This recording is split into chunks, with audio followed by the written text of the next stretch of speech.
सुस्वागतम सुस्वागतम सुस्वागतम।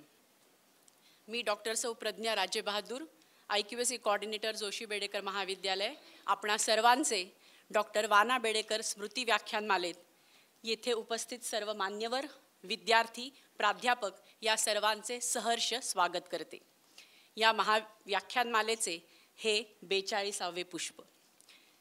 व्यासपीठावर उपस्थित मान्यवर, मुंबई विद्यापीठाचे कुलगुरू माननीय डॉक्टर रवींद्र कुलकर्णी सर, संस्थेचे प्रमुख डॉक्टर विजय बेडेकर सर, सौ सुमेधाताई बेडेकर, महाविद्यालयाच्या प्राचार्या डॉक्टर सौ सुचित्रा नाईक मॅडम, मंडळाचे माननीय सदस्य, वाना बेडेकर स्मृती व्याख्यानमाला संस्थेच्या समितीचे प्रमुख डॉक्टर महेश पाटील सर, मंडळाचे इतर सगळे माननीय सदस्य, इतर महाविद्यालयांचे प्राचार्य, महाविद्यालयाचे उपप्राचार्य, विभाग प्रमुख, समन्वयक, सर्व प्राध्यापक आणि विद्यार्थी मित्रमैत्रिणींनो, सर्वप्रथम या सत्राची जबाबदारी माझ्याकडे देऊन महाविद्यालयाने जो माझ्यावर विश्वास दाखवला आहे त्याबद्दल कृतज्ञता व्यक्त करते। आता या व्याख्यानमालेची पूर्वपीठिका थोडक्यात। श्री वाना बेडेकर आपल्या स्वप्न साकारत आहे या कवितेत म्हणतात, स्वप्न नव्हे हे एका व्यक्तीचे, ते आहे समाजातील विचारवंतांचे। हे स्वप्न नव्हे महम्मदी मनोऱ्याचे, ते आहे श्रमिक योजनांचे। ते शेवटी म्हणतात, नवयुवक हा भारतभूचा सुपुत्र व्हावा, बुद्धी जयाची शक्ती जयांची भारतभूचा ठेवा। असे मोठे स्वप्न उराशी घेऊन विद्याप्रसारक मंडळाची ज्यांनी स्थापना केली त्या संस्थेच्या स्थापना संस्थापक व माजी अध्यक्ष डॉक्टर वाना बेडेकर यांच्या स्मृतिप्रित्यर्थ आयोजित ही व्याख्यानमाला। ज्ञानवंतांची ही मांदियाळी डॉक्टर वाना बेडेकरांना समर्पक आदरांजलीच आहे असे मला वाटते। अर्थात या सगळ्या गोष्टींना आम्ही मूर्त स्वरूप आणू शकतो ते केवळ मंडळाच्या भक्कम पाठिंब्यामुळे आणि सततच्या प्रोत्साहनामुळे आणि त्याबरोबरच महाविद्यालयाच्या प्राचार्या डॉक्टर सुचित्रा नाईक मॅडम यांचे सातत्यपूर्ण मार्गदर्शन आणि प्रेरणा। विद्याप्रसारक मंडळ ही शैक्षणिक संस्था ठाणे शहराचा मानबिंदू आहे।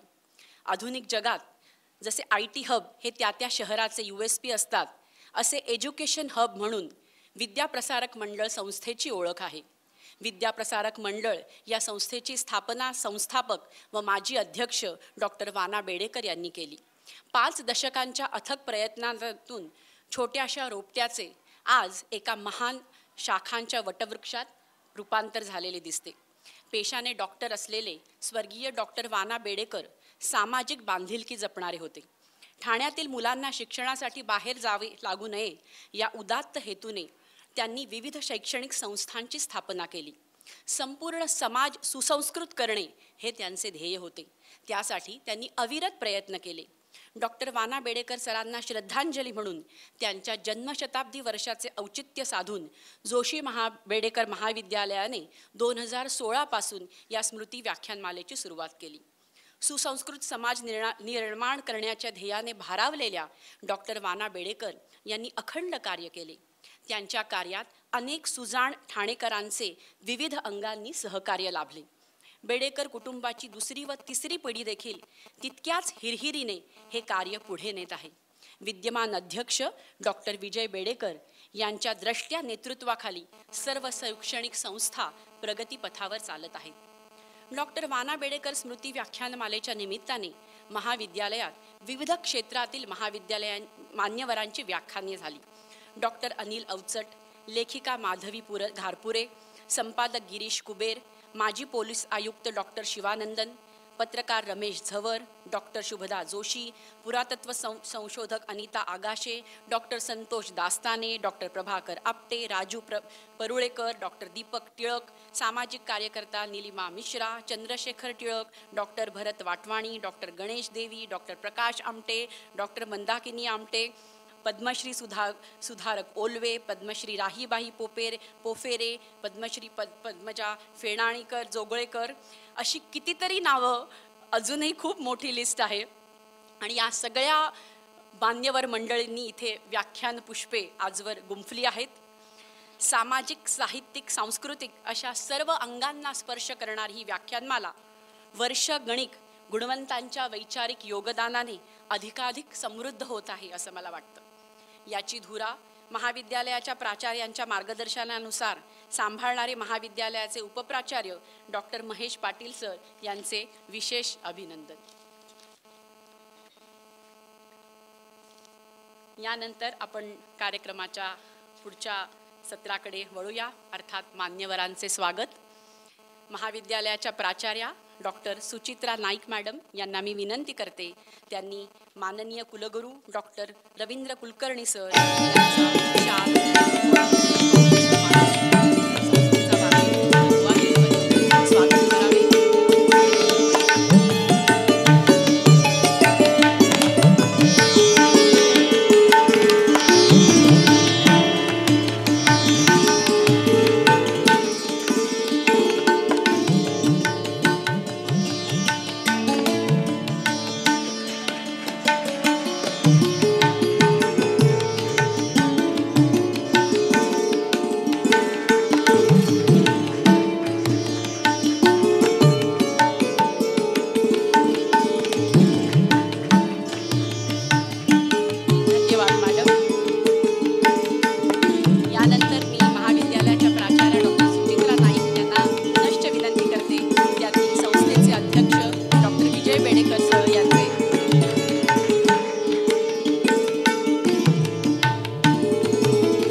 यानंतर महाविद्यालयाच्या प्राचार्या डॉक्टर सुचित्रा नाईक मॅडम यांनी आपले मनोगत व्यक्त करावे अशी मी त्यांना विनंती करते.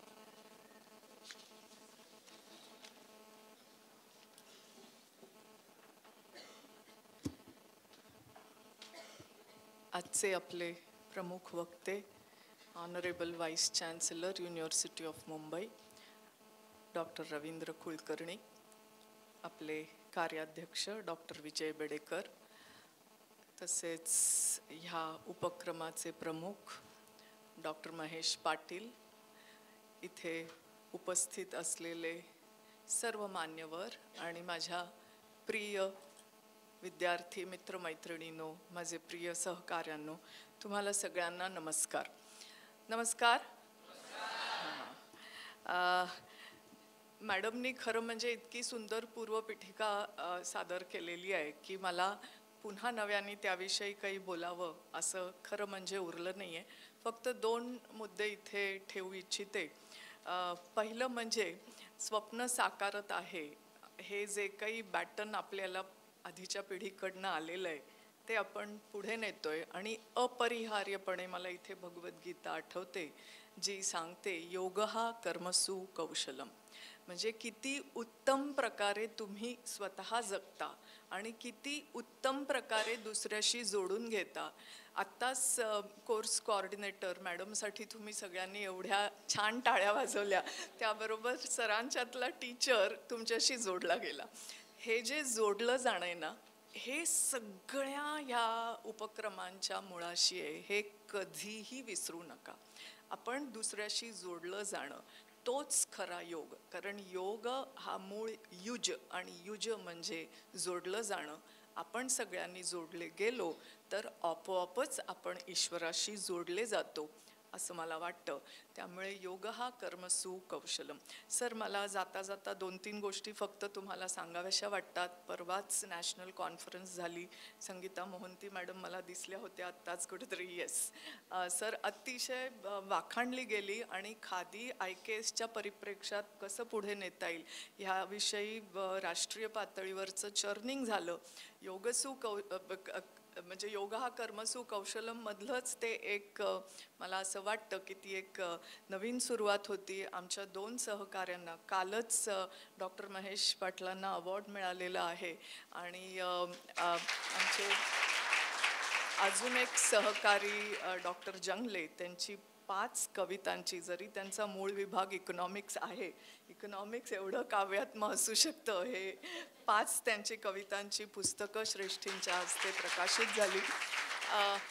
तर असे अथक प्रयत्न सुरू असतात. दुसरा मुद्दा मला मुख्य मांडायचा आहे तो असा की NEPला सुरुवात झाली ती ह्या इथेच आणि सरच तेव्हा ऑनरेबल व्हाईस चान्सलर सर तेव्हा इथे प्रमुख वक्ते म्हणून आलेले होते.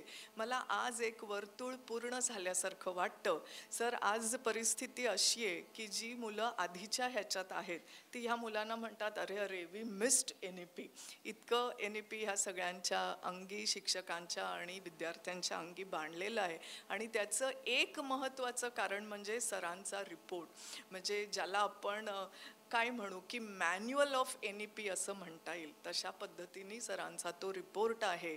आणि कोणालाही काही विचारायला गेलं, म्हणजे आमचे जे मेंटॉर आहेत ऑफिशियल, त्यांना विचारायला गेलं तरी ते एकच मंत्र सांगतात की कुलकर्णी सरांचा रिपोर्ट, ते दॅट इज अवर भगवद्गीता नाव. सो सर, धन्यवाद मनापासून. तुम्ही you are there as a torch bearer of NEP for all autonomous colleges. So thank you very much for that. एकूण माहोल असा आहे, एकीकडे आपलं मंडळ आणि आमच्या पाठी ज्याला आपण म्हणू शकू की एखाद्या पहाडाप्रमाणे उभे असलेले कार्याध्यक्ष डॉक्टर विजय बेडेकर. मग ते कार्यक्रम वेळेत सुरू होणं असो, NEP राबवणं असो, ऑटोनॉमी घेणं असो किंवा आणखीन पुढची काही स्वप्न असोत, सर आमच्या पाठीशी उभे असतात आणि पुरेसे मागेही लागत असतात. ह्या दोन्ही गोष्टी खऱ्या आहेत. आणि त्यामुळेच ह्या सगळ्याचा शेवट मी असा करू इच्छिते, आताचं आव्हान NEP आहे ती पूर्णत्वापर्यंत नेत राहणं हे मला वाटतं पुढल्या 10 वर्षांचं कमीत कमी आव्हान आहे. पण हे सगळं करताना जो काही एक इंटलेक्च्युअल प्लेजर मिळालेला आहे, I think that defines everything. म्हणजे आम्हा शिक्षकांना ही संधी मिळाली की ह्यावेळेस आम्ही हे काही चांगले बदल, चांगली संक्रमणं संपूर्ण व्यवस्थेत आणू शकतोय, पाहू शकतोय, त्याची जबाबदारी घेऊ शकतोय. त्यामुळे मी एवढंच म्हणेन, ह्या सगळ्या ह्याच्यात आम्ही बिघडलो, तुम्ही घडाना. धन्यवाद.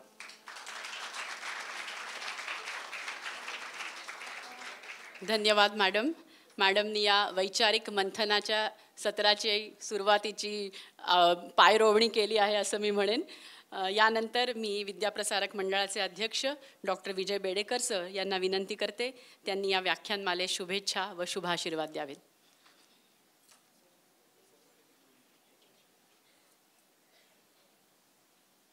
धन्यवाद मॅडम.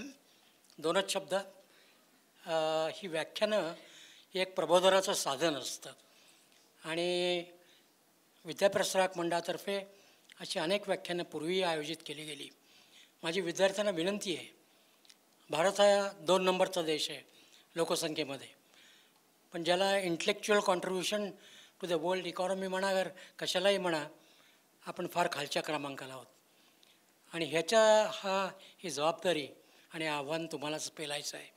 ते सोपं नाही आहे, ते कितीतरी कठीण आहे. जर्मनीसारखा लहान देश आज एवढी मोठी नोबेल पारितोषिकं मिळवू शकतो आणि आजही तो पुढेच आहे.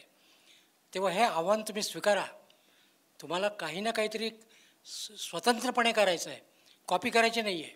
तुम्ही ज्या क्षेत्रात आहात तिथे काहीतरी नवीन करायचं आहे, हा ध्यास घ्या. आणि मला खात्री आहे तुमच्यात ती क्षमता आहे, फक्त ती शोधा आणि जेवढं देशाला पुढे घेऊन जाता येईल तेवढं घेऊन जा. मित्रो, धन्यवाद. धन्यवाद सर. गुरुने दिला ज्ञानरूपी वसा, आम्ही चालवू हा पुढे वारसा. यानुसार आमची पावले नक्कीच पडतील असा विश्वास व्यक्त करते.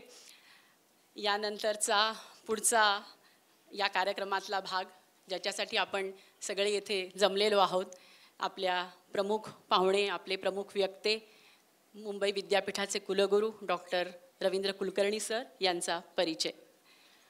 Professor doctor Ravindra Kulkarni, Vice Chancellor of University of Mumbai, having 32 years of rich experience in the field of chemical technology.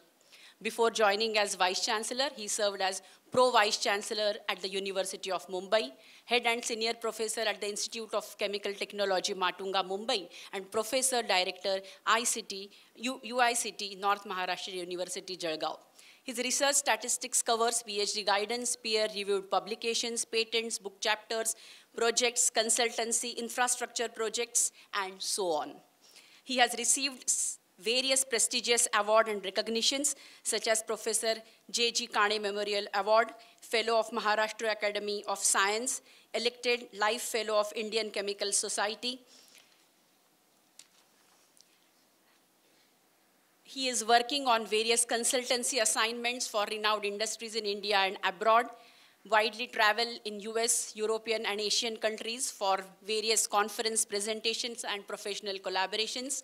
During his tenure as PVC, VC, we all know University of Mumbai was bestowed with A++ grade with CGPA 3.65 in 2021 by NAC and Category 1 University status in 2023 by UGC New Delhi.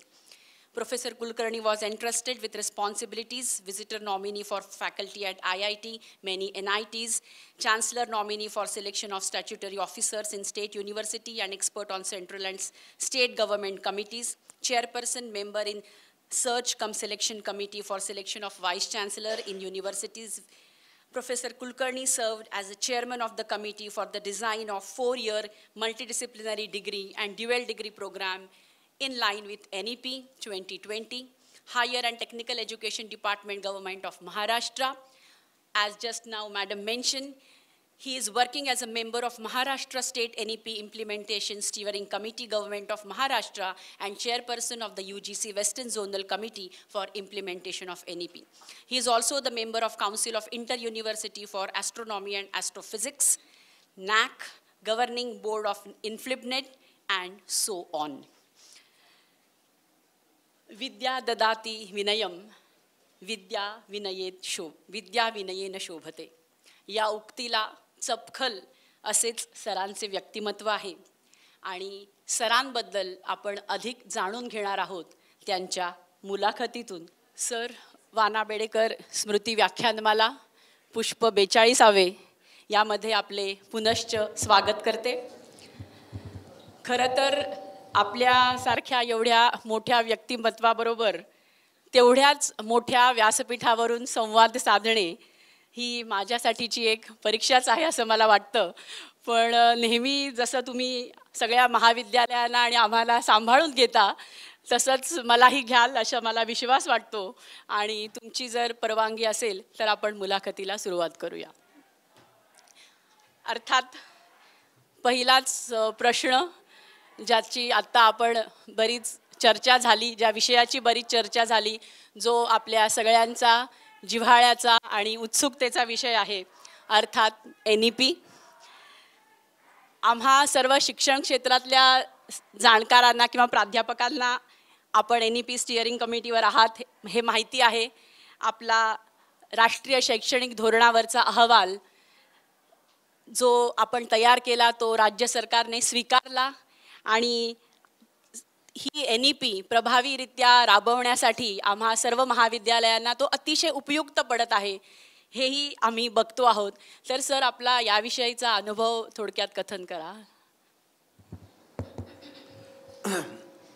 साधारणतः मला वाटतं 2022ला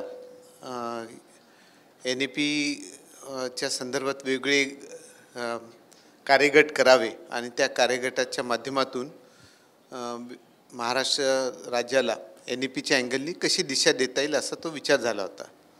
माशेलकर कमिटीने जी पहिली task force म्हणून constitute केला होता महाराष्ट्र सरकारने, त्यांनी या बाबतीत सुतोवाच केलं होतं की या प्रकारचं त्यांनी प्रारंभिक आयडिया ब्रीफ रिपोर्ट करून याच्यानंतर त्या कार्यक्षेत्रामध्ये वेगळे रिपोर्ट्स यावे जेणेकरून विद्यापीठांना, कॉलेजेसना, विद्यार्थ्यांना, स्टेकहोल्डर्सना या बाबतीतलं इम्प्लिमेंटेशन करणं सोपं होईल.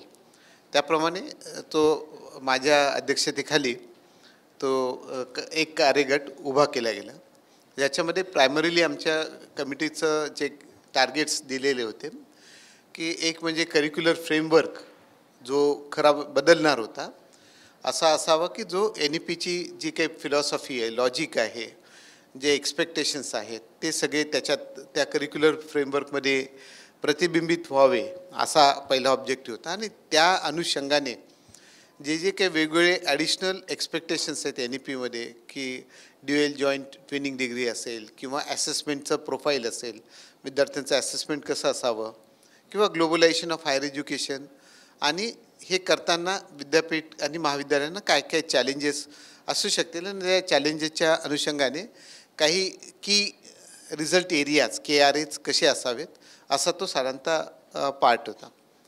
जेव्हा आमच्या समितीनं काम सुरू केलं त्या समितीमध्ये बहुतेक सगळ्या विद्यापीठांचे एक दोन डीन्स होते, त्यामुळे जे स्वतः ग्रासरूट लेवलवर काम करणारे असे सगळे त्या विद्यापीठाचे अधिष्ठाता, काही कॉलेजचे प्राचार्य असा तो एक साधारणतः 22 जणांचा तो ग्रुप होता. आणि त्याप्रमाणे आम्ही काम सुरू केले, वेगळ्या ठिकाणी भेटलो. आणि त्यावेळेस जेव्हा आम्ही काम सुरू केलं त्यावेळेस आपल्याकडे डॉक्युमेंट फक्त राष्ट्रीय शैक्षणिक धोरणाचंच होतं जे पार्लिमेंटनी ॲप्रूव्ह केलेलं होतं आणि त्या आधारावर ते पुढं घ्यायचं होतं. त्यामुळे त्याची मायन्यूट डिटेलिंग करताना लागणारा जो काही फ्रेमवर्क होता तो उपलब्ध नव्हता. त्यामुळे मग निश्चितच याच्यामध्ये 3 प्रकारचा आम्ही अप्रोच करायचा प्रयत्न केला. म्हणजे एक म्हणजे वेगवेगळ्या ठिकाणी जाणं आणि प्रत्येकांना या बाबतीत काय वाटतं, आणि हे करताना महाराष्ट्रापुरतं रिस्ट्रिक्ट असू नये, वेगळ्या ठिकाणी जावं. त्यामुळे मी स्वतः तेव्हा प्रकुलगुरू होतो, त्यामुळे दिल्ली विद्यापीठात गेलो. तिथं त्यांचं काय प्रकारची चर्चा आहे, त्यांना पुढं यातून कसं जाणार आहेत आणि त्यांनी काही त्या बाबतीतले काय स्टेप्स घेतले हे सगळं समजून घेणे. हैदराबादचं युनिव्हर्सिटी असेल त्यांनी केलेल्या स्टेप्स बघितले. वेगवेगळ्या IITs या बाबतीत म्हणजे खरं म्हणजे जे काही करिक्युलर फ्रेमवर्क यातल्या बऱ्याचशा गोष्टी IITचं जे करिक्युलर फ्रेमवर्क आहे त्यात प्रतिबिंबित झालेलेच होत्या. म्हणजे Indian institute of technologies IITs किंवा IIM असं जे म्हणतो आपण, त्यांनी साधारणतः 2000 पासूनच या गोष्टीचा वापर करण्यास, त्यांच्या शिक्षणावर वापर करण्यास सुरुवात केलेली होती. त्यामुळे त्यांचंही समजून घेणे की त्यांनी वेगवेगळ्या स्तरावर घेतलेले निर्णय आणि त्या निर्णयाचं झालेले फायदे किंवा त्यातून इम्प्लिमेंटेशनच्या उद्भवणाऱ्या अडचणी ह्या समजून घेणे. त्यामुळं तोही तिसरा वेगळा भाग घेतला गेला. आणि मग हे करताना आम्ही आमच्या बैठकी शक्यतो वेगळ्या विद्यापीठात घेतल्या, म्हणजे जेणेकरून जिथले लोकल स्टेकहोल्डर्सचे आम्हाला त्यातलं माहिती व्हावी. आणि त्यामुळे रिपोर्ट्स चेअर म्हणून माझ्यावर जबाबदारी असल्यामुळे मी त्याचा अधिक हे घेतला आणि आम्ही 2-3 वेळा तो बनवला आणि परत रिव्हाईज करत गेलो. एकदा रिपोर्ट बनवला, त्यानंतर सगळीकडे चर्चा केली, त्यातून काही त्यात अडचणी कोणत्या आहेत ते आपण खरोखर म्हणजे मूळ काय गाभा होता की राष्ट्रीय शैक्षणिक धोरण जे म्हणते की हे विद्यार्थी केंद्रित असावं, बहुविद्याशाखीय असावं, जे कप्पेबंद व्यवस्था आपल्यापर्यंत होती ती कशी मोडीत काढावी, ती एखादी रचना जेव्हा मोडीत काढतो तेव्हा केओस होण्याची शक्यता असते. त्यामुळे हे करताना स्मूथ ट्रान्झिशनसाठी स्टेप्स कशा असाव्यात तेही सर्वात मोठं चॅलेंज होतं. नाहीतर एका सिस्टमहून दुसऱ्या सिस्टममध्ये जाताना खूप गोंधळ होण्याची शक्यता असते. त्यामुळे त्याचे टप्पे कसे असावेत तसाही त्याच्यात तो विचार केला गेला आणि त्याप्रमाणे तो पुढं येत गेलो. आणि त्याच दरम्यान मग साधारणतः तो कोविडचा पिरियड असल्यामुळे त्यावेळेस मुवमेंट थोड्या स्लो होत्या. पण जसं 22चं एंड यायला सुरुवात झाली तसं UGCच्या वेगळ्या कमिटीचे डॉक्युमेंट्स यायला सुरुवात केली. त्यामुळे आम्ही एकदा ऑलमोस्ट रिपोर्ट फायनल केला आणि आता सबमिट करू असा विचार केला. आणि त्याच वेळेस UGCचे 2 मोठे डॉक्युमेंट आले. एक म्हणजे मल्टीडिसिप्लिनरी हायर एज्युकेशन सिस्टीम कशी असावी, मल्टीडिसिप्लिनरी कॉलेज म्हणजे काय, विद्यापीठ म्हणजे काय, याचं त्यांनी एक वेगळं हे आणलं होतं. दुसरा त्यांनी नॅशनल क्रेडिट फ्रेमवर्कवर ड्राफ्ट गाईडलाईन मला वाटतं सप्टेंबर 2022ला त्या डिझाईन केल्या आणि पब्लिक सर्क्युलेशनसाठी त्या ओपन ठेवल्या होत्या. तसंच national higher education qualification framework म्हणजे जसं नॅशनल क्रेडिट फ्रेमवर्क आणि national higher education qualification framework याही 2 गोष्टीचे डॉक्युमेंट ॲडिशनल आले. आणि एक अगदी शेवटी एक 4 इयर डिग्रीचा एक वेगळा फ्रेमवर्क आला. आणि म्हणजे आमचा सप्टेंबरला तो ऑलमोस्ट रिपोर्ट फायनल झाला आणि त्याच वेळेस ते 4ही रिपोर्ट आले. त्यामुळे तो रिपोर्ट आम्ही तात्पुरता थांबवला आणि परत त्या डॉक्युमेंट्सचा अभ्यास केला आणि याच्यात काही विसंगत नाही ना किंवा काही नवीन गोष्टी आल्या असेल तर ते ॲड करता येतील का असा तो प्रयत्न केला गेला. त्यामुळे तो शॉर्टेस्ट पिरियडमध्ये त्या सगळ्या डॉक्युमेंटचा अभ्यास करून तो रिपोर्टमध्ये टाकला गेला. त्याचा फायदा असा झाला की तो रिपोर्टची जी नॉर्मली असं होतं बऱ्याच वेळा सरकारी रिपोर्ट्स येतात पण त्या रिपोर्टचा काही शॉर्ट टर्म उपयोग होतो पण लाँग टर्म उपयोगाच्या दृष्टीनं त्याचा तेवढा उपयोग बऱ्याच वेळा होत नाही. पण इथं ते सगळे डॉक्युमेंट्स बघितले गेल्यामुळे आणि वेगळ्या विद्यापीठाचा अभ्यास केल्यामुळे ते जो काही रिपोर्ट झाला तो थोडा चांगल्या अँगलनी आला, खूप डेप्थमध्ये आला आणि त्याचा उपयोग मग पुढं महाराष्ट्रातल्या सगळ्या करिक्युलर फ्रेमवर्कसाठी तो वारंवार वापरला गेला. त्यामुळे तसं समाधान आहे की समिती म्हणून काम केलं. पण त्यावेळेस तो जो काही पिरियड होता तो पिरियड खरोखर चॅलेंजिंग होता कारण आम्हाला ऑलमोस्ट वर्किंग बाय 24 आवर्स अशाच प्रकारचं होतं कारण त्याची डेडलाईन पण जवळ होती आणि त्याच वेळेस वेगळे डॉक्युमेंट्स त्याबाबतचा अभ्यास तसा येणं अपेक्षित होतं. म्हणून तो तसा रिपोर्ट बऱ्यापैकी सर्वंकष झाला याचं समाधान मला त्या निमित्ताने वाटतंय. नक्कीच सर. आणि तुम्ही जसं म्हणालात की मला असं वाटतं की सर्व अनुभवी प्राध्यापकांच्या अनुभवाचा कस या रिपोर्टच्या निमित्ताने लागला. तसंच आपण जे सध्या आउटकम बेस्ड एज्युकेशन असं म्हणतो पण ते फक्त म्हटलं नाही तुम्ही, मला वाटतं ते प्रत्यक्षात आधी आणलं. सगळा हा रिपोर्ट बनवताना फीडबॅक घेऊन तुम्ही काम केलं आणि म्हणूनच मला वाटतं हा रिपोर्ट इतका सर्वंकष झाला असेल असं म्हणता येईल. आणि तुमच्या रिपोर्टच्या अनुषंगाने आमच्या कॉलेजमध्ये आम्हालाही प्रयोग करता आले. स्किल बेस्ड एज्युकेशन म्हणा, त्याचे रुब्रिक्स ठरवणं, त्यानंतर IKSमध्येही नवीन NEPमुळे हे इंट्रोड्यूस झालं आणि सध्या तर आमच्या मुलांनी मॅडमच्या मार्गदर्शनाखाली मोहनजोदडोचं प्रतिकृती साकारली आहे. तर हे सगळं मला वाटतं NEP, ऑटोनॉमी या सगळ्यांच्या जे एकरूप झाल्यामुळे हे साकारता आलं. Thank you sir. याच विषयाला धरून पुढचा प्रश्न. ही आजची शिक्षण व्यवस्था या राष्ट्रीय शैक्षणिक धोरणामुळे नवीन रूप धारण करते आहे, कात टाकते आहे असं आपल्याला दिसतंय. तर या पार्श्वभूमीवर सद्यस्थिती आणि भविष्यातलं संक्रमण याविषयी आपण काय सांगाल? मित्रांनो, म्हणजे मला वाटतं जसं तुम्हाला आता तुम्ही या इंटरमिजिएट फेजमध्ये आहात की जेव्हा NEPची सुरुवात झाली आणि त्यातले जे फर्स्ट इयरला असतील, आता जोशी वर्डेकर ऑटोनॉमसमध्ये असल्यामुळे फर्स्ट इयर आणि सेकंड इयर दोघांना त्याचे NEPचे बेनिफिट्स तुम्हाला रिअलाईज व्हायला सुरुवात झाली असेल. आणि निश्चितच हा जे थर्ड इयरला असतील त्यांना नॉन NEP बॅकग्राऊंडमध्ये, त्यामुळे सद्यस्थिती जसं मॅडम म्हणाल्या सद्यस्थिती त्यानंतर चेंजेस होतानाच्या ट्रान्झिशन्स फेजेस आणि भविष्यातला या तिन्ही गोष्टीचा आपण एक थोडक्यात मी तुमच्यासमोर प्रेझेंट करतो. आता हे करताना मी जसं म्हणलं की कुठली गोष्ट मोडतोड करू नये, तर जोडूनच पुढं न्यायची असते.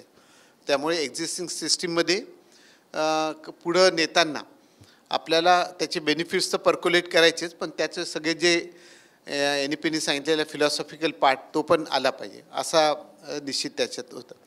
त्यामुळे सर्वात प्रथम म्हणजे आम्ही शिक्षकांशी जास्त डायलॉग केला, कारण शिक्षक हे खरं त्या बाबतीत सगळं NEPचं इम्प्लिमेंटेशन करणारे खरेखुरे जे वाहक होते ते आमचे शिक्षकच होते.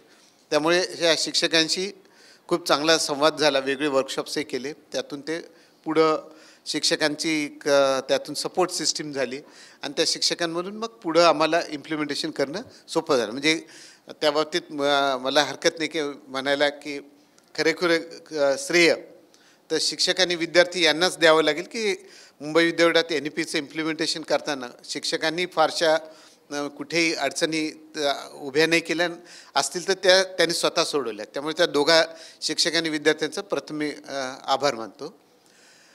मित्रांनो, याच्यात हे करताना जसं आपण एक 6 वर्टिकलमध्ये तो करिक्युलर फ्रेमवर्क डिझाईन केला आणि त्यामुळे कोअरचं तर तुम्हाला आपल्याला सगळ्यांना माहीतच होतं. म्हणजे आपण BSc BA BCom होतो तेव्हा आपण एक स्पेसिफिक डिग्री घेऊन बाहेर पडतो हे तर नोन होतं. त्यामुळे त्याचा तो भाग 50% तो कॅरी फॉरवर्डच आहे, त्याच्यात काही बदल झालेला नाही.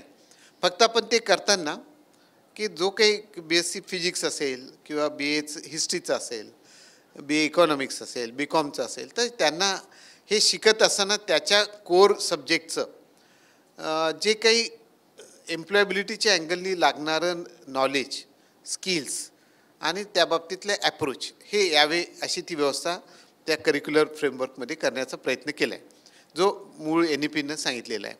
त्यामुळे त्या बाबतीतले स्किल्स कोणकोणते असतील, समजा त्या स्किल्सचं त्या कोरच्या सोबत एक 4थ्या वर्टिकलच्या फॉर्ममध्ये जे प्रोफेशनल स्किल्स लागत आहेत ते इन्क्लूड केले. म्हणजे एखादा इतिहासाचा विद्यार्थी आहे, आज तुम्ही म्हणजे जोशी बेडेकरनी या बाबतीत भरपूर काही चांगले बेस्ट प्रॅक्टिसेस केलेत. प्रत्येक कॉलेजच्या त्या बोलण्याच्या ओघात मी ते आपल्यासमोर आणलेलंच. म्हणजे आत्ताच अगदी जसं मॅडमनी उल्लेख केला, मोहन जाधवचं एक प्रकारे पुढचा समजावं या दृष्टीने जी काही प्रतिकृती तुम्ही केली ते एक प्रकारे IKS भारतीय ज्ञान प्रणाली त्याचा तो एक भागच आहे. त्यामुळे आपण असं म्हणतो की लर्निंग व्हाईल डुईंग असं जे करता येतं त्यातून खरं जास्त शिक्षण होतं. म्हणजे तुम्ही एखाद्या गोष्टीचं फंडामेंटल शिकता आणि तेच फंडामेंटल्स तुम्ही अप्लाय करून एखादी इमिजिएट इम्प्लिमेंट करता, त्याच्यातून तुमचा आत्मविश्वास वाढतो. त्यामुळे तो भाग आपण एक ॲडिशनली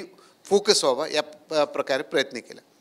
बहुविद्याशाखीय अभ्यासक्रम असा मला वाटतं हा खरा महत्त्वाचा बदल आहे की तुम्ही तुमची कोर डिग्री घेताना दुसऱ्या विषयाची जी कटिंग ॲक्रॉस डिसिप्लिन, म्हणजे अगदी तो तुमचीच डिसिप्लिन म्हणजे फॅकल्टीचा असला पाहिजे विषय असा नाही तर कुठल्याही फॅकल्टीचा असा तो मायनर डिग्री प्रोग्राम जो कोर्स डिग्री प्रोग्रामसोबत ॲड केला तो मला वाटतं सर्वात महत्त्वाचा आहे.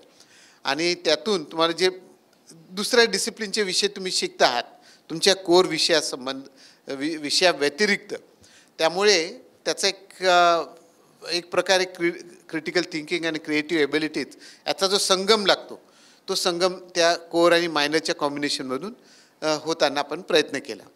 आणि याशिवाय म्हणजे बऱ्याच वेळा असं आपल्याला शिकताना जाणवतं की यार मला मी जरी BCom करत असेल तरी मला हरकत नाही, फूड ॲडल्टरेशनबद्दल माहिती असलं तर चांगलीच गोष्ट आहे.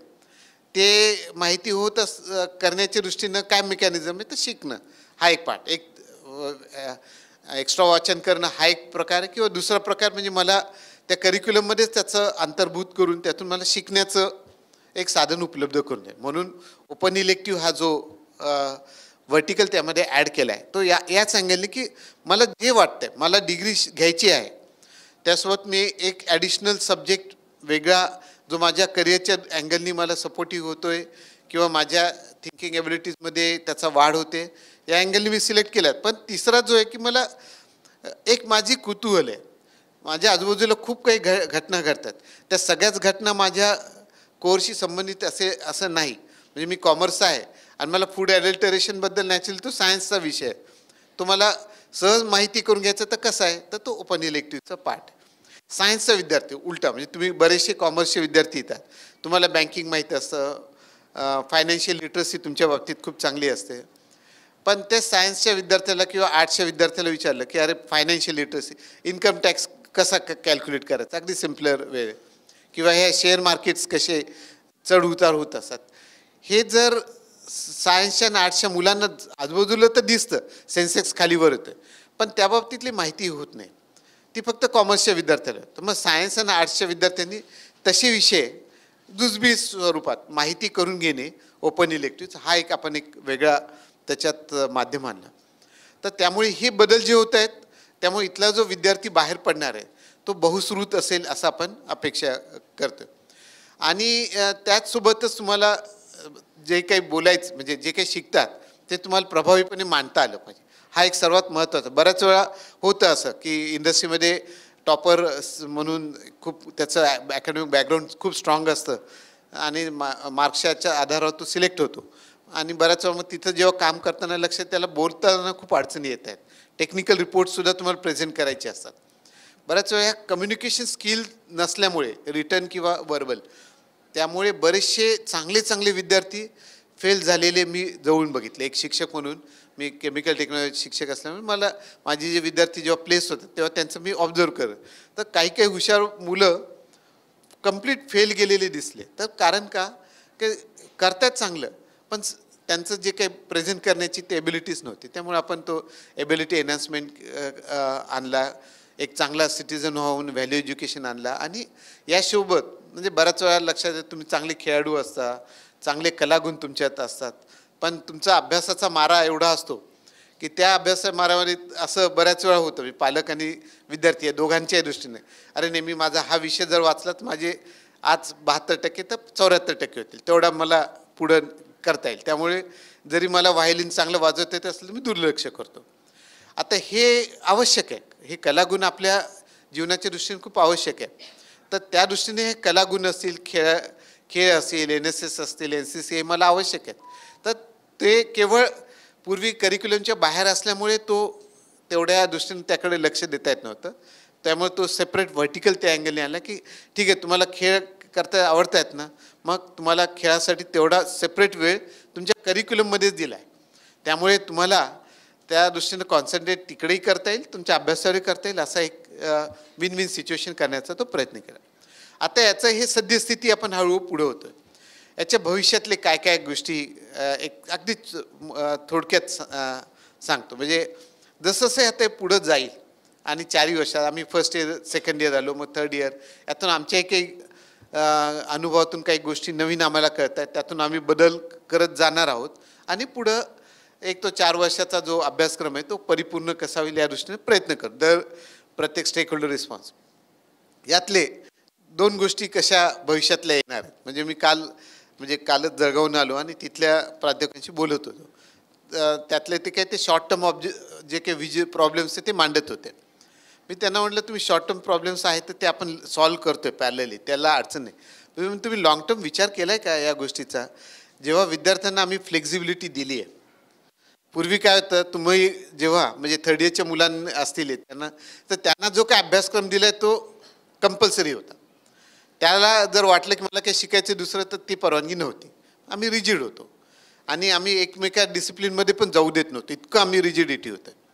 म्हटलं भविष्य आता आम्ही फ्लेक्झिबल देतोय अभ्यासक्रम, तर लक्षात घ्या की तो कोर घेतल्या नंतर दुसरं मायनर घेतलं ठीक आहे, तो तुम्हीच देणार आहात, तुमचंच कॉलेज देणार आहात. पण त्याला तुम्ही दिलेला ओपन इलेक्टिव्हचा पर्याय नाही आवडला तर तो शेजारच्या कॉलेजमध्ये जाण्याची मुभा NEPनं दिलेली आहे. आणि तो असा जर करू लागला की जसं आपण मॉलमध्ये जातो आणि मग सिलेक्ट करताना तुम्हाला 10 सोपचे ब्रँड दिसतात, त्यामुळे तुम्हाला एक चांगला निवडतात. तसंच तुम्हाला असं लक्षात घ्या की ठाण्यामधले 25 कॉलेजेस आहेत, सगळे जवळ आहेत, आणि मग मला ओपन इलेक्टिव्ह अरे या कॉलेजमध्ये चांगला आहे आणि तो शिकवणारा शिक्षक पण चांगला आहे, तर मी निश्चित तिकडे जाईल. हे चॅलेंज तुम्ही लक्षात घेतलं आहे का? हे मी कॉलेजच्या प्राचार्यांना म्हणून, यासाठी तुम्हाला स्वतः किती जागरूक राहावं लागणार आहे. स्वतः क्वालिटीचा दर्जा हा कंटिन्युअसली कसा मेंटेन राहील या प्रकारे करायचे विचार केला आहे का तुम्ही पुढचा? तो विचार करा, कारण हे शॉर्ट टर्मचे तर प्रॉब्लेम्स आम्ही सॉल्व्ह करण्यासाठी तुमच्यासोबत उभे आहोतच, पण लॉंग टर्मचा पण विचार.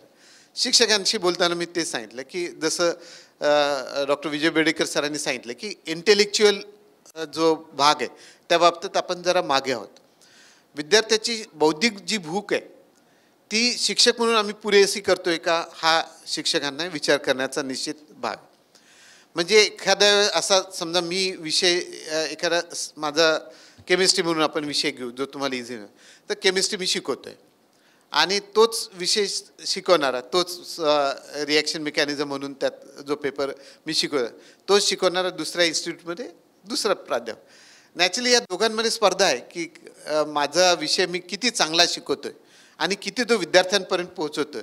म्हणजे आज त्या कोर्स कोऑर्डिनेटरना फूल दिल्याबद्दल बरोबर तुमच्या टाळ्या वाजल्या आणि त्यातून तुमचे त्या शिक्षकांसोबतला कनेक्ट तो जाणवला. तसा शिक्षकांनी तयारी केली आहे का की मी आज वर्गात गेलोय आणि त्या विषयातलं मी सर्वोच्च ज्ञान द्यायचा प्रयत्न करतोय. ज्ञान देताना ते कसं त्यांच्यापर्यंत पोहोचेल, कारण बाकी इन्फॉर्मेशन सुपर हायवे आहेत, तुम्ही ॲट टच ऑफ बटन सगळ्या गोष्टी तुम्हाला माहिती होतात, पण ते जे मी शिकवतोय ते किती सुगम पद्धतीने तुम्हाला शिकवतोय, तुम्हाला समजेल अशा तऱ्हेनं तुमची इन्व्हॉल्वमेंट त्या शिक्षणामध्ये वाढवा कशी. तर या दृष्टीने मी काही प्रयत्न करतो की शिक्षक म्हणून ते सुद्धा चॅलेंज आमच्या शिक्षकांना असणार. आणि तिसरा जो पार्ट आहे म्हणजे तो तुम्ही जेव्हा एखादा चॉईस खूप वाढतो तेव्हा गोंधळण्याची शक्यता मोठी होते. म्हणजे तुम्हाला दिसतं की अरे स्काय इज लिमिट. एक आम्ही स्कूल कनेक्टचा एक प्रोग्राम घेतला होता, तर त्यावेळेस एक महाराष्ट्र टाइम्ससोबत घेतला होता. एक विद्यार्थिनी आली, तिला सगळं समजल्यानंतर ती म्हणे प्रत्येक मला हेही शिकायचे, तेही शिकायचे, तेही शिकायचं, असं एका दमात तिनं सांगितलं की मला हे 7-8 गोष्टी शिकायला आवडतात आणि तुम्ही ते देतात, चांगली गोष्ट. तर यामध्ये निश्चित जेव्हा तुम्हाला खूप चॉईस आहे त्या चॉईसमध्ये तुमचं स्वतःचं इंटेलेक्च्युअल इनपुट पण तितकंच आवश्यक आहे की मला काय आवडतंय, मला पुढं काय करिअर करायचं आहे, मला हे करिअरसोबत करताना मग एक सुजाण नागरिक, एक चांगला आईवडिलांचा चांगला मुलगा, सोसायटीमधला एक आदर्श मुलगा हे पण मला व्हायचं. तर हे सगळं करताना या 6 व्हर्टिकलचं डिझाईन हे फक्त नॉलेज बेस नाही, तुमच्या कोर्सशी संबंधित नाहीत, तर इतर गोष्टी पण त्यात ॲड केल्या. तर मग यातल्या कुठल्या गोष्टी घेतल्याने मला उपयोग होईल, जे माझ्या स्वतःच्या क्षमता समजून घेऊन ते चॉईस करणे हा फार महत्त्वाचा आहे. त्यामुळे आम्ही आमच्या रिपोर्टमध्ये कायम ते सांगितले की विद्यार्थ्यांच्या दृष्टीने एक लर्नर सपोर्ट सिस्टीम असायलाच हवी. कारण जेव्हा आम्ही एवढं मोठं दालन तुम्हाला उभं करतोय ते दालन तुमच्या फायद्यासाठी, पण त्यातून तोटे उद्भवले व्हायला नको हे पण तितकीच काळजी घ्यायला पाहिजे. त्यामुळे येणारे जे बदल आहेत विद्यार्थी मित्रांनो, तुम्ही ते समजून घ्या, काय बदल होत आहेत ते लक्षात घ्या. बदल आता वर्षात 2 वर्षात होत आहेत.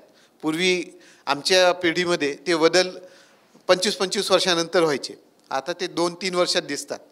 त्यामुळे आणि तुम्ही खूप भाग्यवान आहात की तुम्ही एका टेक्नॉलॉजी रिच इन्व्हायरमेंटमध्ये जन्माला आलात. तुम्हाला at the touch off button सगळ्या गोष्टी तुम्हाला एक्सपोज होत आहेत, माहिती होत आहेत. पण हे करताना ज्या काही काळजी घ्यायच्या, तुमचं स्वतःचं आकलन त्या बाबतीत कायम जागृत ठेवणं आणि पुढं नेणं हे फार महत्त्वाचं आहे. ते जर झालं तर तुमच्या दृष्टीने स्कायज लिमिट आहे, सगळ्या गोष्टी तुमच्यासाठी उपलब्ध आहे, पण तुम्हाला स्वतःला जागरूक व्हा. त्यामुळे भविष्यातले हे जे 3 चॅलेंजेस संस्थेसाठी, शिक्षकांसाठी आणि विद्यार्थ्यांसाठी खूप महत्त्वाचे, म्हणून खूप काही बदल होत आहेत, पण ते बदल चांगल्या तऱ्हेनं तुम्हाला आत्मसात व्हावे म्हणून आपण 3ही घटकांना जागरूक राहावं एवढीच मला वाटतं माझी अपेक्षा या निमित्ताने व्यक्त करतो. धन्यवाद सर. सरांनी सुरुवातीलाच सांगितलं की NEPचं यशाचं श्रेय हे शिक्षक आणि विद्यार्थ्यांचं आहे. मला वाटतं त्यातून सरांची एक लिडरशिप क्वालिटी आपल्यासमोर आली की खरं मेहनत सगळी आपण केली आणि त्याचं श्रेय आपण लोकांना म्हणजे शिक्षकांना आणि विद्यार्थ्यांना वाटून दिलं. दुसरा सर आपण उल्लेख केला की इंटरडिसिप्लिनरी हे दालन सगळं खुलं झालं, तर मला एक इथे आवर्जून नमूद करावं असं वाटतं की आमच्या महाविद्यालयाने देखील फायनान्शियल लिटरसी हे BA म्हणजे आर्ट्सच्या मुलांसाठी हा विषय दिलेला आहे. तसंच फिजिकल फिटनेस, योग हे सुद्धा आम्ही मुलांसाठी इंट्रोड्यूस केलेले आहेत.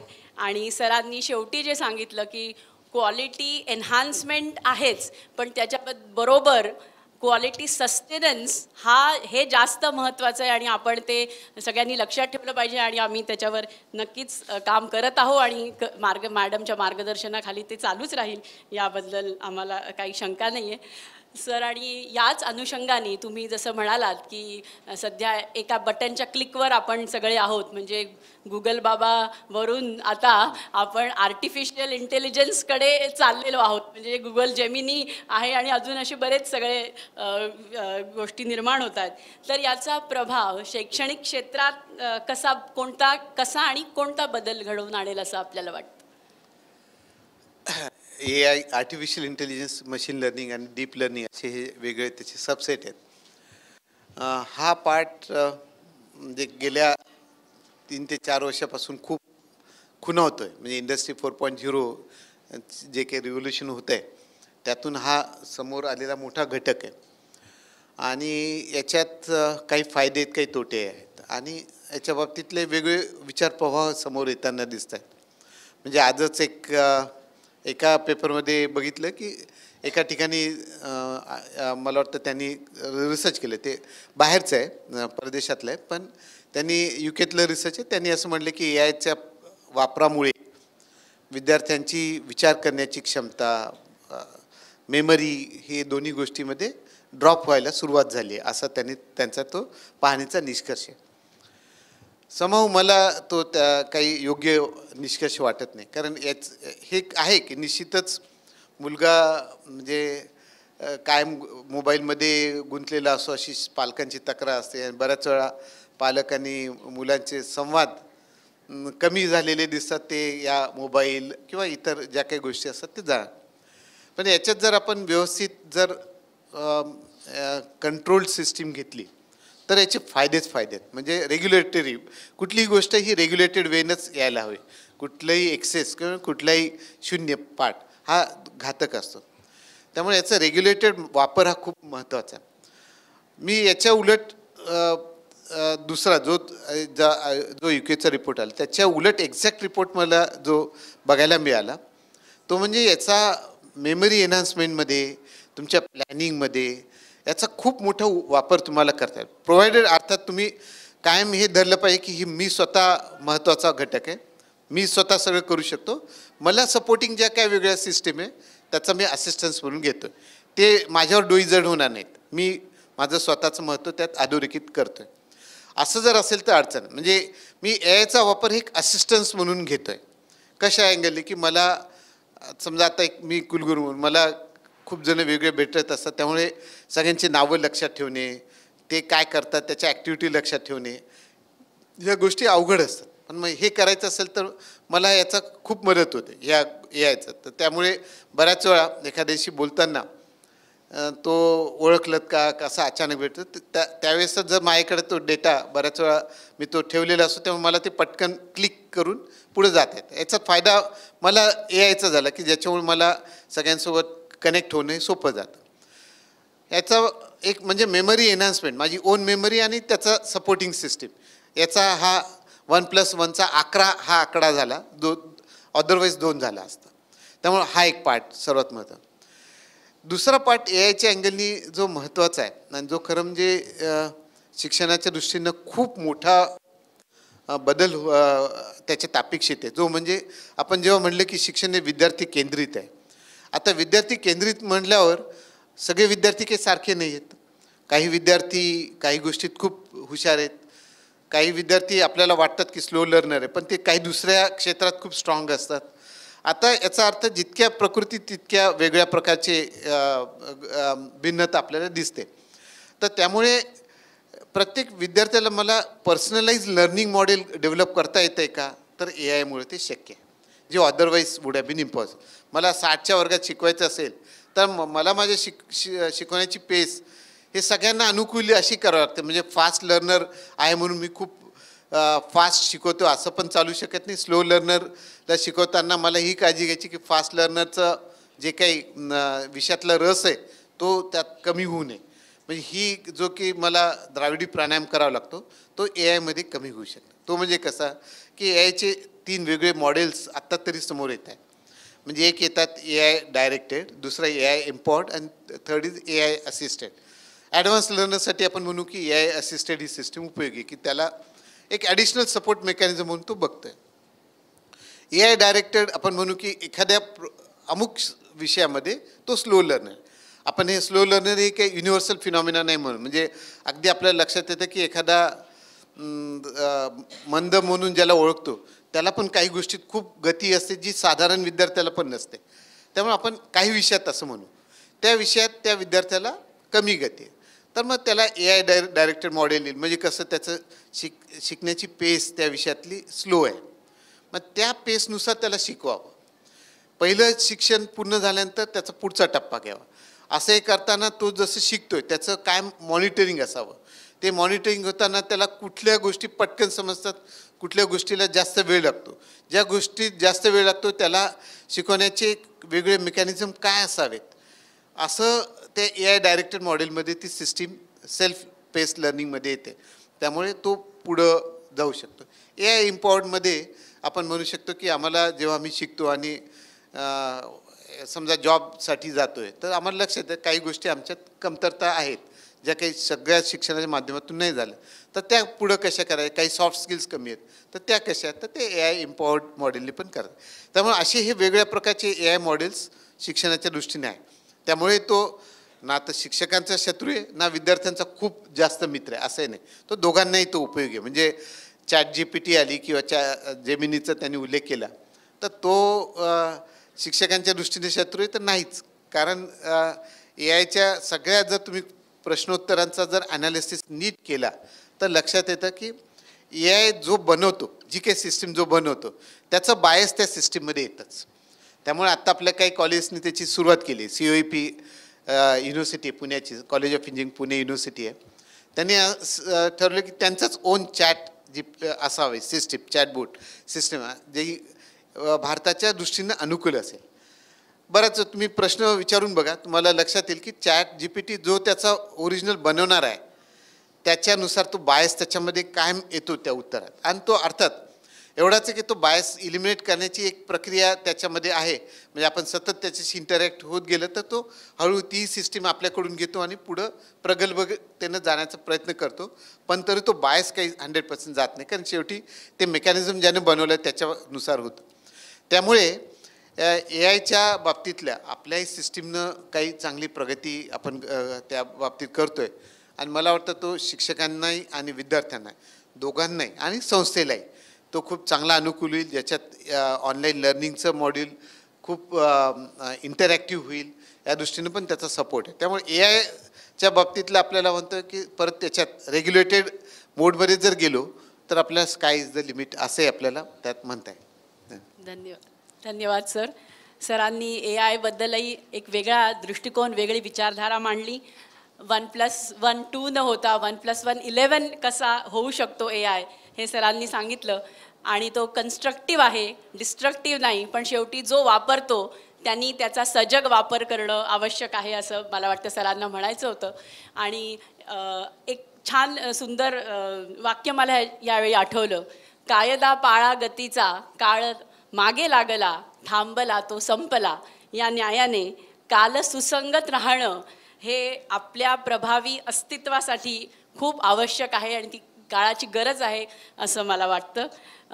पुढे जाऊया सर. याच अनुषंगाने आपण NEPबद्दल बोलतो आहे. NEPचे विविध अंग आपण समजवून घेतो आहे. तर NEPमध्येच पारंपरिक शिक्षणाबरोबरच विद्यार्थ्यांचा कौशल्य विकास होणे हे देखील अभिप्रेत आहे. आणि या दृष्टीने महाविद्यालयाची प्रभावी भूमिका काय आणि कशी असू शकते याबद्दल आपलं काय मत आहे सर? पारंपरिक शिक्षणासोबत कौशल्याधारित शिक्षण हे याचा दोन्हीचा एकत्र ब्लेंड असावा असं NEPनं फिलॉसॉफीमध्येच मांडलं आहे. म्हणजे खरं म्हणजे आपण बघितलं असेल महाविद्यालय म्हणून बिहोक म्हणून वेगळे प्रोग्रॅम्स होते. म्हणजे जोशी बेडेकरलाही होतेच एका इंडस्ट्रीच्या सपोर्टने. तर त्या दोघांमध्ये अशी बाउंड्री लाईन टाकली गेली होती. म्हणजे आर्ट्स कॉमर्सचा विद्यार्थी जो पारंपरिक आहे तो तिकडंच राहील आणि तो कौशल्य तो तिकडं.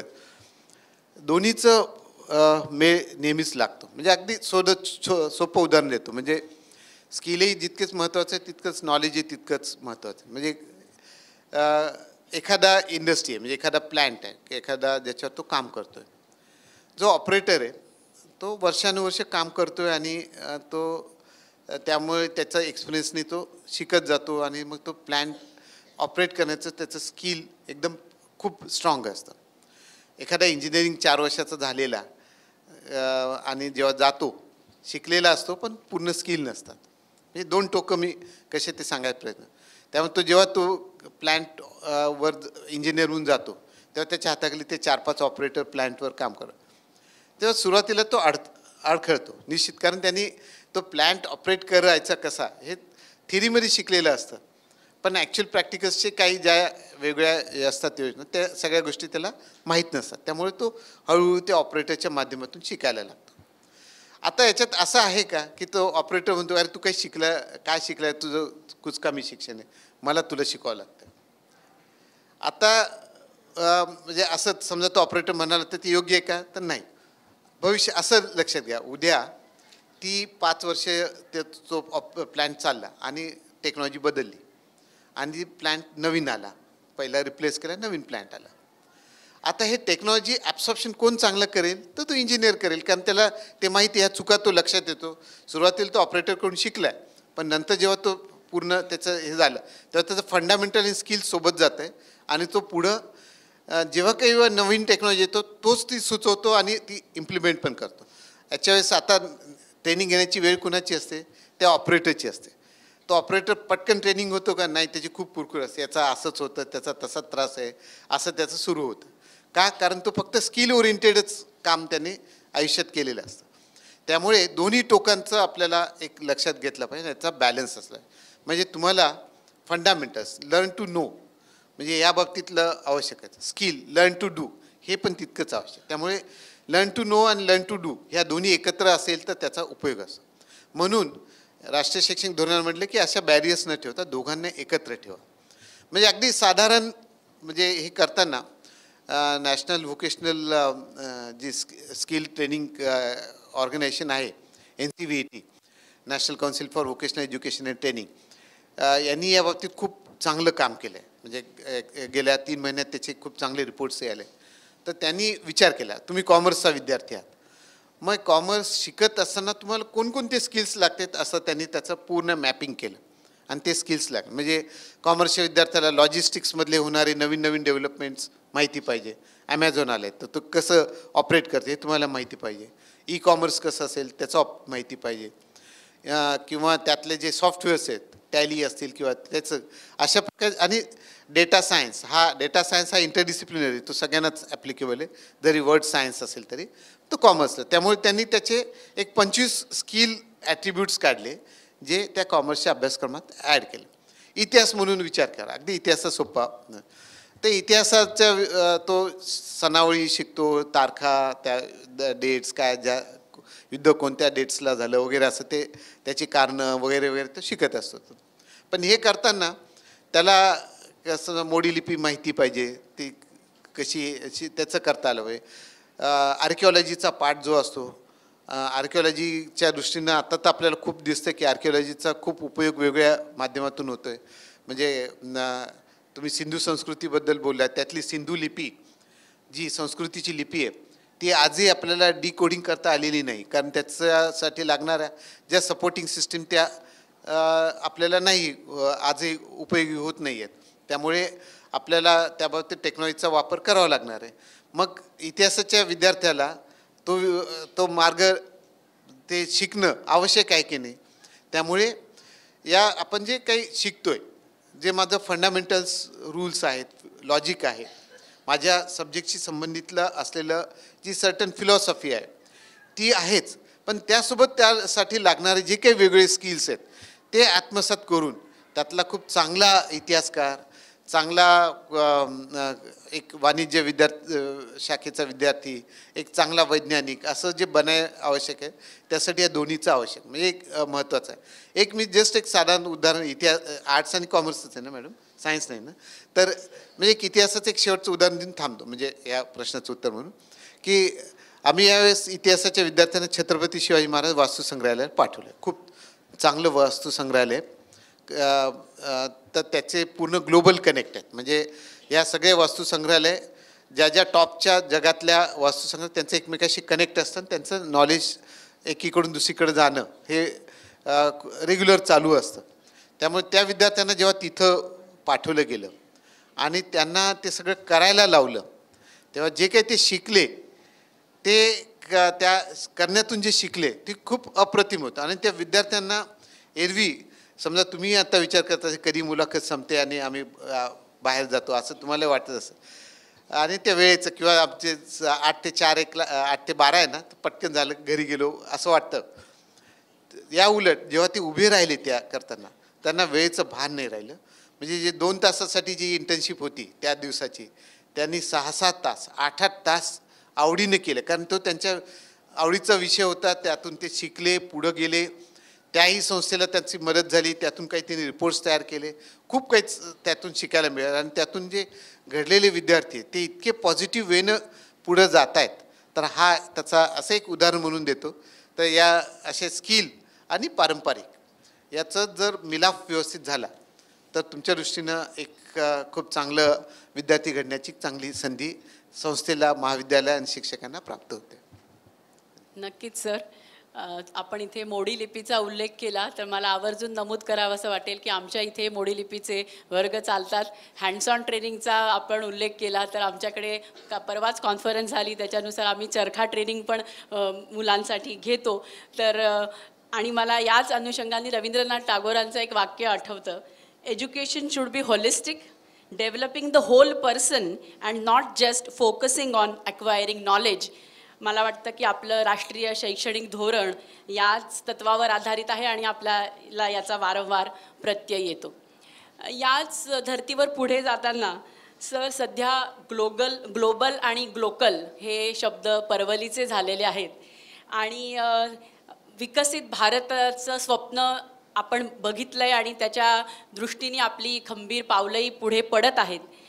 या पार्श्वभूमीवर जागतिक स्तरावर आपल्या उच्च शिक्षण संस्था आपलं नाणं कसं खणखणीत वाजवतील यासाठी त्यांनी काय प्रयत्न करावेत किंवा त्यांची भूमिका कशी असावी याबद्दल आपले विचार मांडा. ग्लोबलायझेशन म्हणजे आता हा पर्टिनंट आहे. म्हणजे अगदी जसं इंटरनेटचा भाग आला आणि त्यांनी आपण असं म्हणायला सुरुवात केली विथ इंटरनेट की सगळं जग हे एक छोटं खेडेगाव आहे. म्हणजे the entire globe is a village असं आपण एक म्हणायला सुरुवात केली, कारण त्या माध्यमातून आपण सगळ्यांशी कनेक्ट होत गेलो. त्यामुळे जे गोष्टी आपल्याला समजायला अदरवाईज खूप वेळ लागायचा तो त्या मिनटागणिक तो कळत जातो आणि त्यातून तो म्हणजे पुढं आपले मार्गक्रमण सोपं होऊन जातं. आता हे ग्लोबलायझेशन जेव्हा आपण म्हणतोय की ग्लोबलायझेशन पर्स्पेक्टिव्ह आणि त्यासोबत विकसित भारत जे 2047 आपलं स्वप्न आहे की आपण 2047 साली विकसित भारत व्हावं. म्हणजे काय की आपली जी इकॉनॉमी आहे तर आज आपण 5th लार्जेस्ट आहे, आपण 3rd लार्जेस्टवर जाऊ आणि आपली इकॉनॉमी एवढी स्ट्रॉंग असेल की कुठल्याही यांनी धक्क्यांनी त्याला डिस्टर्ब होणार नाही आणि आपण एक खूप चांगले औद्योगिकदृष्ट्या स्वयंपूर्ण असणे, शैक्षणिकदृष्ट्या खूप चांगले असणं, अगदी शेवटच्या माणसापर्यंत तो विकास पोहोचणं, असा तो सगळा स्वप्न त्या विकसित भारतामध्ये अपेक्षित आहे. आता हे करताना काही गोष्टी ज्या काही त्याची ट्रॅजेक्टरी आहे, जो रोड मॅप आहे तिकडे जाणारा, तर ते लक्षात यावं लागेल की ती सगळी शिक्षणातून जाते. हा सर्वात महत्त्वाचा बदल आपण यातून घेतला पाहिजे. म्हणजे विकसित भारताचं स्वप्न करताना, स्वप्न जेव्हा पाहताना सर्वात पहिले काय केलं गेलं, भारत सरकारने काय केलं तर सर्व विद्यापीठांच्या कुलगुरूंना त्या राज्यातल्या सगळ्यांनी राजभवनमध्ये एकत्र आले आणि पंतप्रधानांनी त्यांचे संवाद साधला. एकाच वेळी सगळ्या राज्यातले, भारतातल्या सगळ्या राज्यातले विद्यापीठाचे कुलगुरू त्यांचे सहकारी त्या एका ठिकाणी जमले आणि तो डायलॉग झाला. म्हणजे त्याचा सर्वात प्रामुख्याने काय आपल्याला लक्षात आलं की विकसित भारताची सर्वात रूपरेषा आहे ती शिक्षणातून आहे आणि त्या शिक्षणातून तो पुढं जाते. हा त्यातला सर्वात महत्त्वाचा भाग आहे.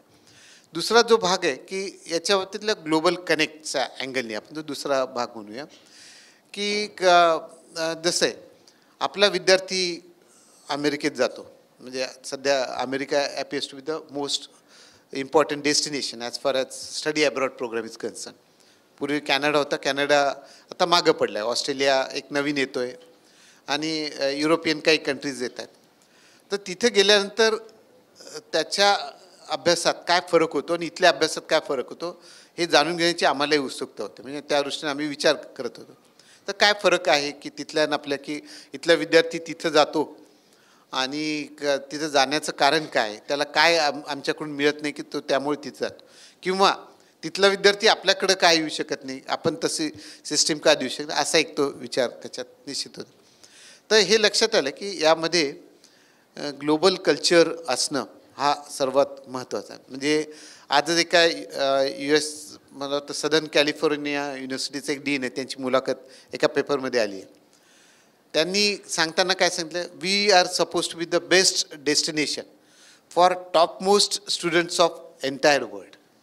ही त्यांची धारणा आहे. म्हणजे ही एक आपण जसं संत ज्ञानेश्वरांचं पसायदान नेहमी म्हणतो आणि त्यातून विश्व बंधुत्वाची जी कल्पना त्यातून येते.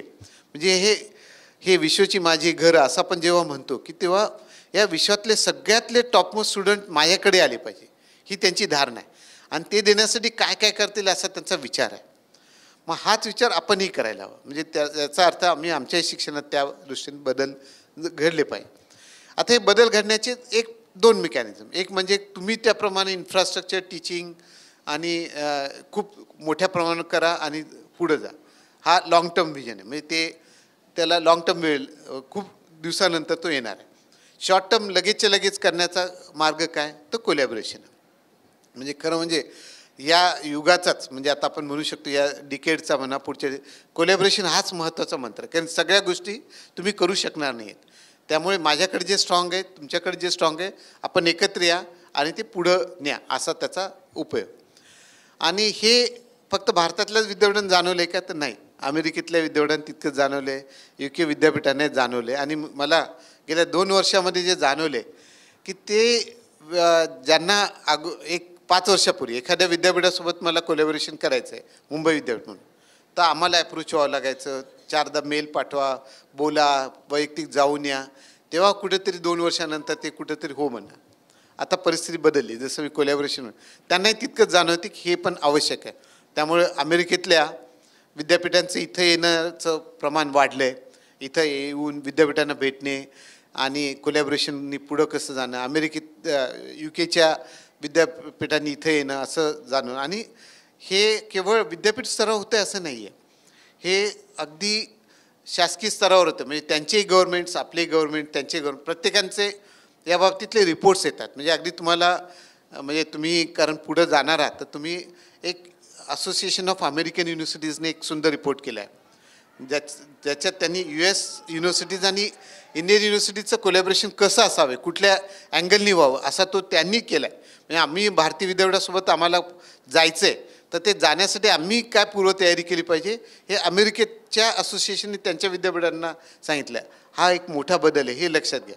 म्हणजे हे 2 वे आहे. त्यामुळे हे जेव्हा दोघांनी एकत्र करायचं, तर त्याच्यातला एक सर्वात महत्त्वाचं NEPने सांगितलेलं मंत्र हे की हायर एज्युकेशन हे पर्स्पेक्टिव्ह फक्त भारत असं म्हणून हे ग्लोबल हायर एज्युकेशन आहे. प्रत्येक विद्यार्थी हा ग्लोबल सिटीजन आहे.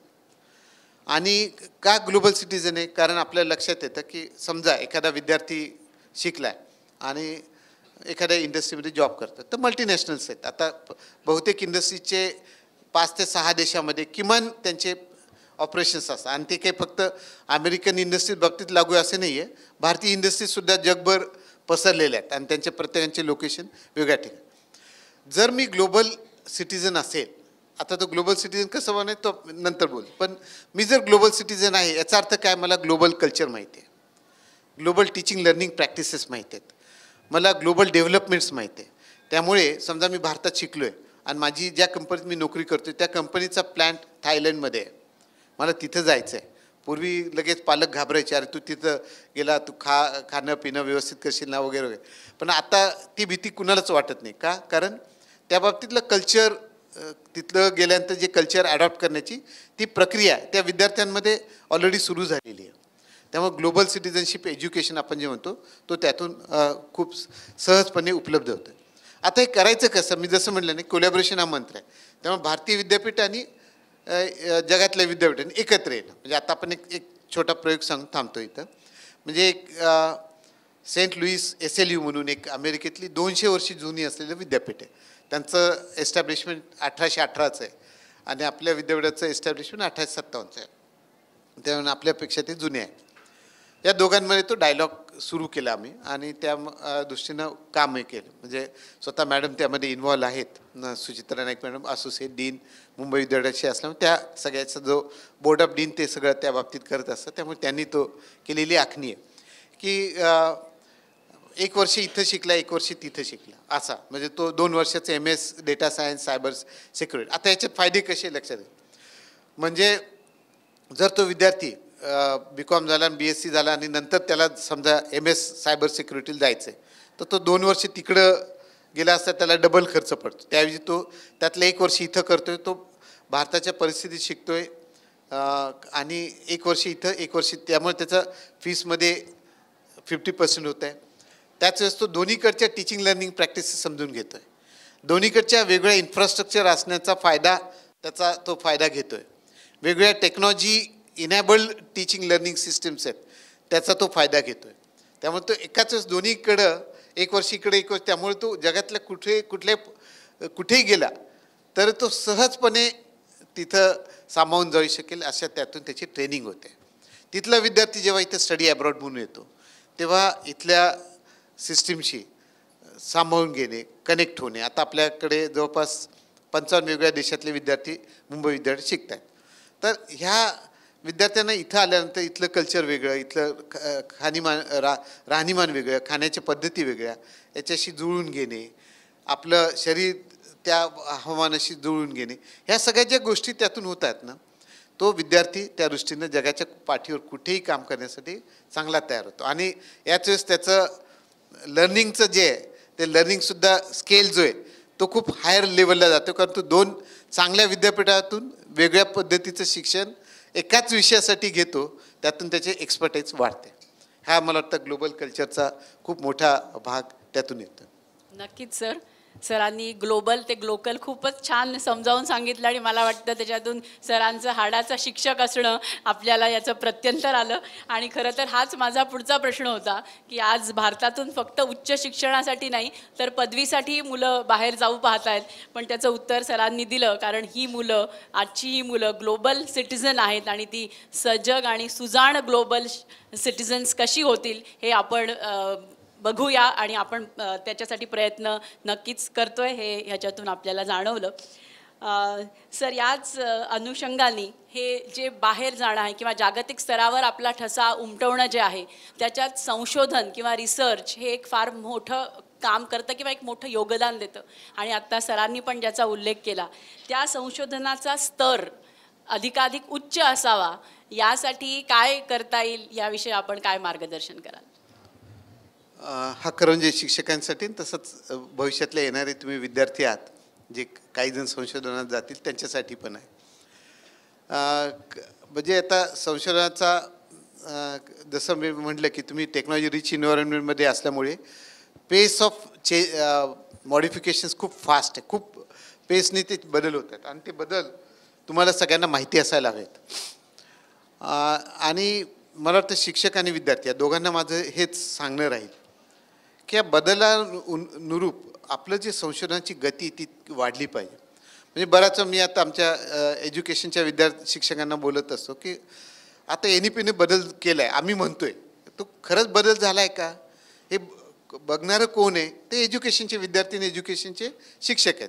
जे BEd शिकवतात शिक्षक किंवा MEdला असणारे शिक्षक, ते विद्यार्थी, यांनी ते बघणं आवश्यक आहे की त्यांनी ती सगळं ॲनालिसिस केलं पाहिजे. आणि आम्ही जे म्हणतोय ते खरं होतंय का, नसेल तर काय अडथळे आहेत, किंवा होत असेल तर कशा पद्धतीने होत आहेत, त्यातल्या कोणत्या बेस्ट प्रॅक्टिसेस आहेत, त्या बेस्ट प्रॅक्टिसेसचं मूल्यमापन कसं करायचं आहे, ॲसेसमेंटमध्ये कसे बदल, हे एज्युकेशनच्या विद्यार्थ्यांनी केलं पाहिजे, शिक्षकांनी केलं पाहिजे. आता हे फक्त म्हणजे नुसतं NEP जरी गाभा म्हणून घेतला तर तुम्हाला रिसर्चचे वेगळे मुद्दे त्या दिसत. म्हणजे टेक्नॉलॉजी इनेबल्ड लर्निंग म्हणून आपण जेव्हा म्हणतो तर आम्ही स्कूल कनेक्टमध्ये एक साथी म्हणून एक प्रेझेंटेशन करतोय सगळ्या शाळेच्या विद्यार्थ्यांसाठी. ही साथी म्हणून जी कन्सेप्ट ही कशी शिक्षकाला सुचली, एका कानपूर IITच्या प्राध्यापकाला सुचली आणि त्यांनी ते सगळं डेव्हलप करत एक साथी नावाचं मॉडेल तयार. टेक्नॉलॉजी इनेबल्ड लर्निंग की विद्यार्थ्यांना 12वी नंतर IITsमध्ये जाण्याचं ओढ असते. तुम्ही काही कॉम्पिटिटिव्ह एक्झामिनेशन्स देता, UPSCसाठी तयारी करतायत किंवा काही जण मेडिकल ॲस्पायरंट्स असतात 12वी ते नीट देतात. ह्या सगळ्या तर याच्यासाठी काय दिसतं की कोचिंगचं एक खूप कल्चर आहे. ते खरं फारसं शिक्षणाशी अनुकूल नाही आहे. कारण फक्त प्रोफेशनल होऊन ती क्रॅक करणे एक्झाम हा काही ऑब्जेक्टिव्ह नसतो. तर ती मला पूर्ण समजून उमजून त्याच्यामध्ये क्वालिफाय होणं हा खरा ऑब्जेक्टिव्ह असायला पाहिजे, जो दुर्दैवाने नाही आहे. त्यामुळे ते जेव्हा त्याकडे लक्ष घेतलं तेव्हा त्या शिक्षकांनी ठरवलं की याच्यात मला कसं मदत करता येईल. आता टेक्नॉलॉजी याचा उल्लेखच आला होता. हे टेक्नॉलॉजी इनेबल्ड सपोर्ट कसा होईल, तर त्यांनी ती साथीची सिस्टीम ती डेव्हलप केली आणि ती आता भारतभर सगळ्यांना ती येणार. म्हणजे हा एक संशोधनासाठी एक चांगला हे आहे. म्हणजे त्यांनी तो पुढं आणला. नॅशनल मिशन आपले खूप आहेत, क्रिटिकल इमर्जिंग एरियाज खूप आहेत. त्यामध्ये प्रत्येकाने आपापल्या डिसिप्लिननुसार कॉन्ट्रीब्यूट करणं फार महत्त्वाचं आहे. म्हणजे आत्ता आपण म्हणतोय की महाराष्ट्र सरकारने सेमीकंडक्टर विषयात काही इंडस्ट्रीजसोबत कोलॅबरेशन केलं. म्हणजे आता हे सेमीकंडक्टर इथे येत आहेत, सेमीकंडक्टर इंडस्ट्रीज येणार. तर सेमीकंडक्टर इंडस्ट्रीजसोबत काय काय वेगवेगळ्या प्रकारच्या रिक्वायरमेंट्स प्री स्ट्रीम आणि पोस्ट स्ट्रीम लागतील याचा अभ्यास असायला हवा की नाही, तो संशोधनाकडून अपेक्षित आहे. की सेमीकंडक्टरला लागणारे वेगवेगळे जे रॉ मटेरियल्स आहेत त्या बाबतीतलं रिसर्च आपण पुढं करतोय की नाही त्याचा विचार केला पाहिजे. शिक्षण संस्थांनी किंवा यांनी कसं की जर त्या सेमीकंडक्टर इंडस्ट्रीज खरोखरीत उभं राहिल्या तर त्यांची स्किल मॅनपॉवरची रिक्वायरमेंट काय असेल, त्यांना कोणते स्किल्स लागणार आहे ते माझ्या संशोधनात येईल का. आज सुपर कॉम्प्युटिंगचा खूप मोठा आपण गवगव ऐकतो, तर त्याच्याच पुढचं फील्ड जे येते ते क्वांटम कॉम्प्युटिंग क्वांटम कॉम्प्युटर म्हणून येतोय. तर ह्या अँगलनी जर भविष्यातला रिसर्च तसा आला तर आपल्या शिक्षकांनी विद्यार्थ्यांनी त्यामध्ये इन्व्हॉल्व झालं तर खूप उपयोगी होईल, तो पुढं जाईल. म्हणजे संशोधकांना या बाबतीत जागरूक राहणं, विद्यार्थी आणि शिक्षकांनी दोघांनी. आणि हे करताना आता काही जण सोशॉलॉजीचे विद्यार्थी असतील तर सोशॉलॉजीच्या विद्यार्थ्यांनी कधी विचार केला आहे का, माझ्या आजूबाजूला खूप काही म्हणजे बऱ्याच PhDचे जे विषय बघितले जातात ते वाईट वाटतं की अरे चे फार सरधोपटपणे निवडले जातात, याच्यात फार खूप काही विचार केला असं वाटत नाही दोघांकडूनही. तर माझ्या आजूबाजूला म्हणजे ठाण्यालाच जर तुम्ही विचार केला, ठाण्याला किमान एक 25 सेवाभावी संस्था काम करत आहेत आणि काही सेवाभावी संस्थांचा 50 वर्षाचा इतिहास आहे. कधी सोशॉलॉजीच्या विद्यार्थ्यांनी विचार केला आहे का की ह्या सेवाभावी संस्था काम करत आहेत, यांचं काय उद्देश असेल, कुठल्या उद्देशाने ते पुढं आले, त्यांना येणाऱ्या अडचणी काय आल्या, त्याचा अभ्यास एक सोशॉलॉजी एक संशोधक म्हणून मी केला आहे का, किंवा माझे गाईड त्यासाठी मला पुढं आणतात का. तर तो खरं म्हणजे नाही होते हे खरंच तसं म्हणजे एखादा दक्षिण मुंबईमध्ये असं म्हणलं जातं की 2050 साली दक्षिण मुंबई ही बऱ्यापैकी समुद्राच्या काठावर, त्यातल्या काही गोष्टी रिक्लेमेशनच्या भागातून आल्या, काही दक्षिण मुंबईचा काही भाग सबमर्जन्स होईल, बुडेल, असे एक काही जणांनी मॉडेलद्वारे भाकीत केलं. आता हे खरं आहे का, हे एखाद्या आपल्या इथल्या विद्यार्थ्यांनी केलं आहे का. मुंबई डेल्टा सिटी आहे. तुम्ही याबाबतीत नेदरलँडचा जर विचार केला तर लक्षात येईल की नेदरलँड मुळातच बघितलं तर समुद्राच्या खाली आहे, पण त्यांनी त्यांच्या शहरांची रचना अशा तऱ्हेने केली की त्याचा कुठेही त्रास होईल. असा आम्ही विचार करतोय का एक संशोधक म्हणून भविष्यातल्या येणाऱ्या. तर दुर्दैवाने असं दिसतं की एखादी स्वित्झर्लंडची मुलगी इथं येते, मुंबईच्या महानगरपालिकेशी संपर्क करते, ती PhD करते आणि तिकडे थेसिस सबमिट करते. असं संशोधन तिकडून इकडे यायला का म्हणजे भाग पडतं. तर आपणही तो केला पाहिजे. म्हणजे अगदी बऱ्याच वेळा साधारण तो की आपण एक 26/11चा दरवेळेस करतो, नोव्हेंबरमध्ये श्रद्धांजली वाहतो. तर 26/11 नंतर म्हणजे एका अमेरिकेच्या ग्रुपनी इथं आले आणि म्हणजे तो खूप हे झाला, तर त्यावेळेस नंतरच्या समाजावर कसा परिणाम झाला याचा अभ्यास करण्यासाठी तिथून इथं आले. म्हणजे आपल्या मुंबईला फेरीवाले असतात, एक मोठा आपला तो समाजाचा घटक आहे, म्हणजे अविभाज्य घटक असं आपण खरेदी करण्यासाठी. त्या फेरीवाल्यांवर काय परिणाम झाला त्या याचा, ते अभ्यास करण्यासाठी तिकडून इथं आले.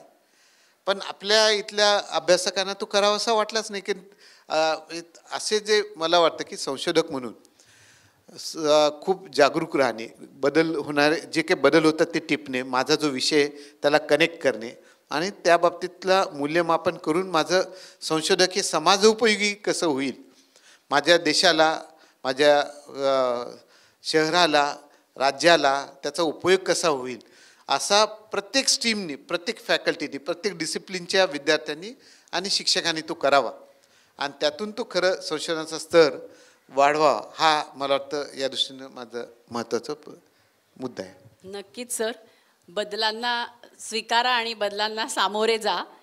आणि सरांनी जसं म्हटलं की मळलेल्या वाटा सोडून जर आपण नव्या वाटा चोखाळल्या तर आपल्याला आपल्या संशोधनाचा दर्जा नक्कीच वाढेल. आणि मला वाटतं सर, याच्यात देखील NEPचा कोलॅबोरेशनचा जो मंत्र आहे तो आपल्याला नक्कीच या दृष्टीने पुढे घेऊन जाईल असं मला वाटतं. यानंतर मुलाखतीच्या शेवटाकडे जाताना महत्त्वाचे 2 प्रश्न विचारते सर. आपण 150 वर्षाची प्रदीर्घ परंपरा असलेल्या मुंबई विद्यापीठाचे कुलगुरू आहात. तर या पुढच्या काळात मुंबई विद्यापीठाचं काय विजन असेल, काय ध्येय असेल, आणि त्यालाच जोडून एक उपप्रश्न विचारते की आजच्या या सगळ्या पार्श्वभूमीवर पालक, विद्यार्थी आणि शिक्षक यांच्यासाठी आपण काय संदेश द्याल? मुंबई विद्यापीठाचे म्हणजे ऑथॉरिटी म्हणून आम्ही, म्हणजे कुलगुरूच एकटे नसतात, कुलगुरू, प्रकुलगुरू, आमचे डीन्स आहेत, असोसिएट डीन्स आहेत, सगळ्यांचंच आमच्या सगळ्यांचं सतत विचार प्रक्रिया चालू असते. आणि त्या दृष्टीने पुढं कसं न्यायचं, काय करायचं, शॉर्ट टर्म काय लाँग टर्म, असा आमचा विचार नेहमी चालूच असतो. म्हणजे ती प्रक्रिया एकट्या कुलगुरूने सगळ्यांच्या विचार प्रक्रियेतून आलेली ती असते. म्हणजे सर्वात आम्ही या दृष्टीनं म्हणले की मुंबई विद्यापीठाचे रिसर्च एरिया हा नॅशनल मिशनशी अलाइंड असला पाहिजे. जे काही नॅशनल मिशन आहे, AI इन हेल्थ केअर असेल किंवा सुपर कॉम्प्युटिंग किंवा क्वांटम कॉम्प्युटिंग सिस्टीम असेल, सेमीकंडक्टरमधलं रिसर्च असेल, सायबर सिक्युरिटीबद्दलचा इश्यू असेल, पर्सनलाइज मेडिसिन फार्मसीच्या अँगलनी पुढं घ्यायचं असेल, बायोटेक्नॉलॉजीचा एरिया असेल, या बाबतीतला ह्युमन फेस, सगळ्या संशोधनाला मानवीय चेहरा असला पाहिजे, असा हे संशोधनाचे टप्पे म्हणून आम्ही तो मुंबई विद्यापीठ म्हणून आम्ही एक तो एरिया ऑफ रिसर्च म्हणून त्या दृष्टीने केल्यानं आम्ही तसे वेगवेगळे रिसर्च ग्रुप्सही केलेले आहेत. हे करताना जसं आपण म्हटलं की NEPचा रिपोर्ट जर माझ्या अध्यक्षतेखाली समिती असेल तर निश्चित मुंबई विद्यापीठ हे रोल मॉडेल असलं पाहिजे NEP इम्प्लिमेंटेशनसाठी. हे वैयक्तिक माझी पण जबाबदारी होती आणि आमच्या डीनची पण असते. तर त्या दृष्टीनं वेगवेगळे प्रयोग करणे आणि त्या प्रयोगांचं संकलन करणे, पुढे इम्प्लिमेंट करणे. आणि मला अभिमान आहे आमच्या सगळ्या कॉलेज, म्हणजे अगदी इन्क्लुडिंग जोशी बेडेकरचे पण खूप प्रयोग आहे. वेळेअभावी आपण आत्ता ते मला आपण इथं सांगितले, पण असे लक्षात आहे की जोशी बेडेकर असतील, जय हिंद असेल, विवेकानंद असेल, रुईया असेल, असे वेगवेगळ्या कॉलेजेसनी खूप चांगले उपक्रम यातून पुढं आणलेले आहेत, बेस्ट प्रॅक्टिसेस. त्याच्यामुळे NEP इम्प्लिमेंटेशन सुकर होतं. तो एक आम्हाला दुसरा महत्त्वाचा भाग आहे. आणि तो आणि लकीली म्हणजे मला तुमच्या सगळ्यांचा आभार या निमित्ताने म्हणजे की जेव्हा 12-13 नोव्हेंबरला एक minister of education, government of India, Bharat सरकारचं मिनिस्टर ऑफ एज्युकेशननी एक वर्कशॉप प्रत्येक राज्याच्या प्रिन्सिपल सेक्रेटरीसाठी केलं होतं. म्हणजे जेवढे भारतातले राज्य आहेत, केंद्रशासित प्रदेश आहेत, यांचे principal secretary higher and technical education आणि त्यातले जे काही बाकी ऑथॉरिटीज म्हणजे डायरेक्टर्स वगैरे त्यांच्यासाठी ते वर्कशॉप ऑर्गनाईज केलं होतं, स्पेसिफिकली फ्रॉम NEP पर्स्पेक्टिव्ह, की कशी पुढची गती म्हणून. आणि मग त्यामध्ये केवळ म्हणजे त्या करताना मुंबई विद्यापीठात काय प्रयोग होत आहेत या NEPच्या अँगलनी ते सांगण्यासाठी स्पेसिफिकली मला त्यांनी तिथं बोलावलं होतं.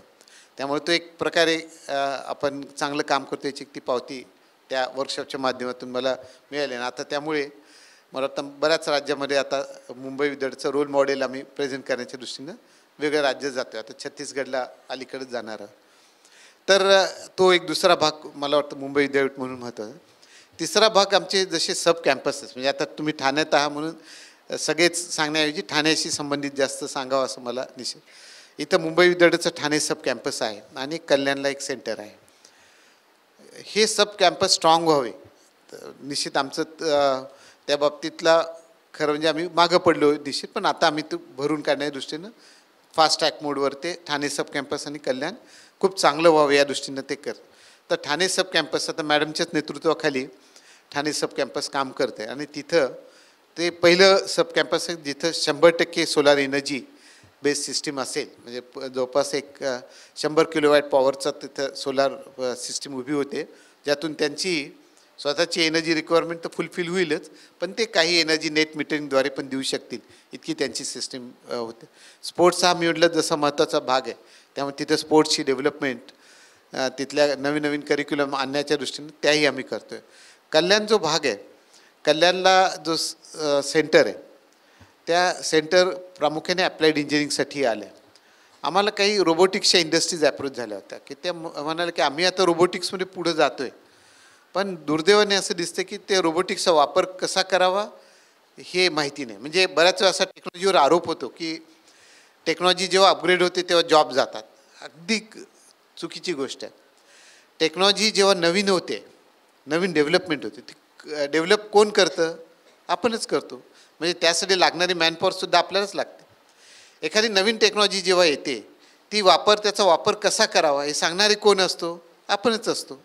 त्यामुळे ती पण एक प्रकारची नवीन जॉब रिक्वायरमेंट उभी होते आणि तेव्हा टेक्नॉलॉजी अपग्रेड होते. म्हणजे मोबाईल समजा साधारण उदाहरण घेतलं तर मोबाईल रिपेअर अँड मेंटेनन्स हा एक पार्ट येतोच की नाही, त्यातून नवीन जॉब रिक्वायरमेंट उभे राहिल्या.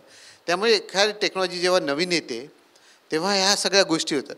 फक्त जॉब जाता हा आरडाओरडा का होतो? कारण आम्ही त्या स्किल्सशी अलाईन होत नाही.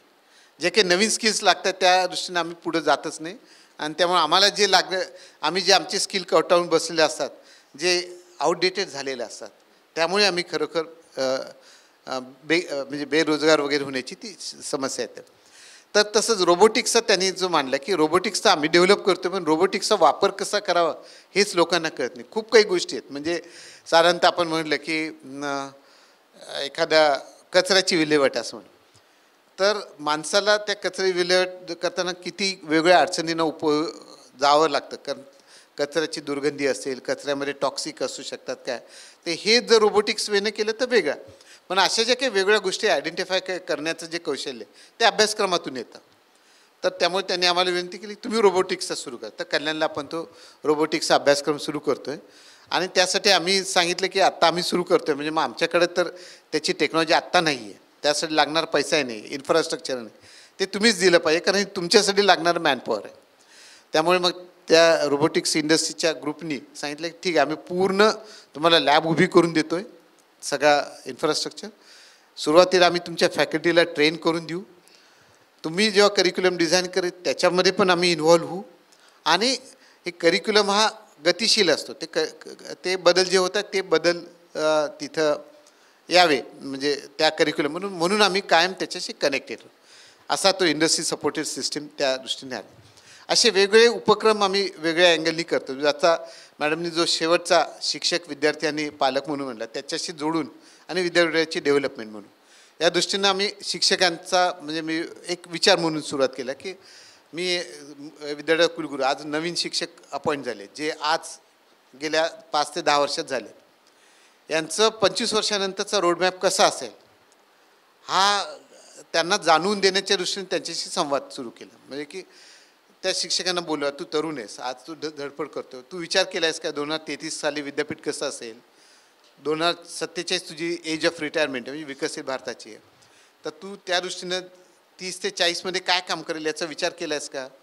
तू जर विचार तो करत असेल तर त्याच्या दृष्टीनं आम्हाला आज काय पावलं टाकावं लागतील हा जो डायरेक्शनल संवाद आहे तो आम्ही आता सुरू केला. त्यामुळे शिक्षकांना त्या दृष्टीनं आम्ही म्हणतो की जसं मी म्हटलंच की काळानुरूप राहा आणि काळाच्या काही जमत असेल तर काळाच्या 4 पावलं पुढं असण्याचा प्रयत्न करा असं माझं नेहमी शिक्षकांच्या संबंधित म्हणणं असेल.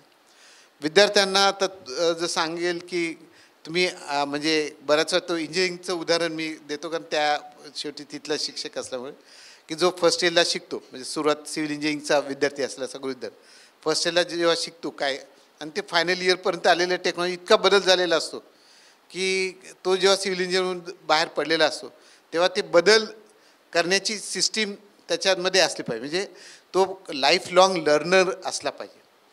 तर विद्यार्थ्यांना मला दोन गोष्टी त्या दोन नाही तीन सांगे की एक लाईफ लाँग लर्निंग राहा जे काही लर्न करताय ते लर्निंग त्या लर्निंगमधून त्याचं लर्निंग टू इम्प्लिमेंट ते शिका आणि काही वेळा तुम्हाला लर्निंग टू अनलर्न पण करावं लागेल कारण काही टेक्नॉलॉजीमध्ये इतके बदल झालेले असतात ते जर डोक्यात घेऊन बसलेलं असाल तर त्या टेक्नॉलॉजीचं फेल्युअरचं कारण तुम्ही स्वतः असाल. त्यामुळे learning to unlearn learning to relearn आणि लाईफ लाँग लर्नर या सगळ्या गोष्टी तुमच्यामध्ये असाव्यात असं मला वाटतं विद्यार्थी म्हणून तुम्हाला सांगावं वाटतं. आणि पालक आमचे पालक आणि तुमचे पालक म्हणजे आम्ही तुमचे पालक आहोत आत्ता किंवा आमचे जे पालक असतील आमच्या सगळ्यांचे त्या पालकांमध्ये मूलभूत फरक आहेच. म्हणजे आमच्या पालकांना म्हणजे समजा मी कुठे शिकायला गेलो किंवा मॅडम कुठे शिकायला पालकांनी फारसं लक्ष मुलगा चांगला करतो पुढं जा पालकांचं बारीक लक्ष तेवढं नव्हतं पण एक विश्वास होता.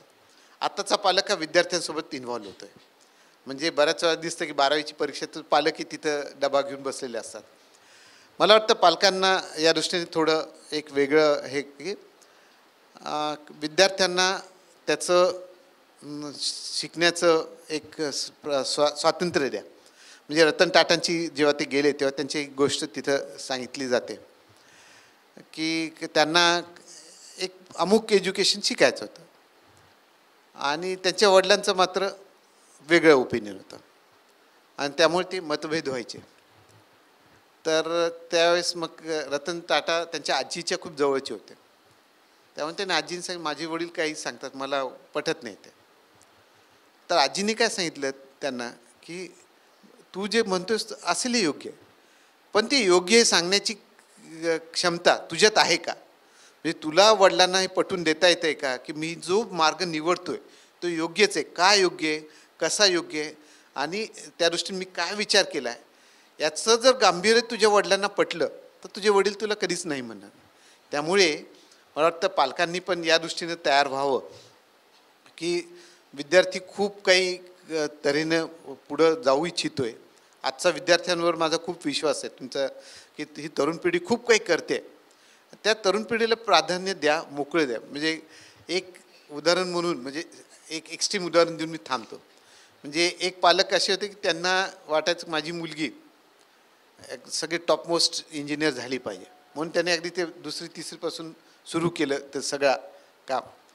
म्हणजे त्या मुलीला म्हणजे लकी आमचा एक मी जिथं जळगावला होतो तिथं ते आम्ही वेगळ्या शाळेच्या विद्यार्थ्यांना पण बोलवायचो त्यामुळे मला ते त्यातून ती जवळून एक्झाम्पल आहे.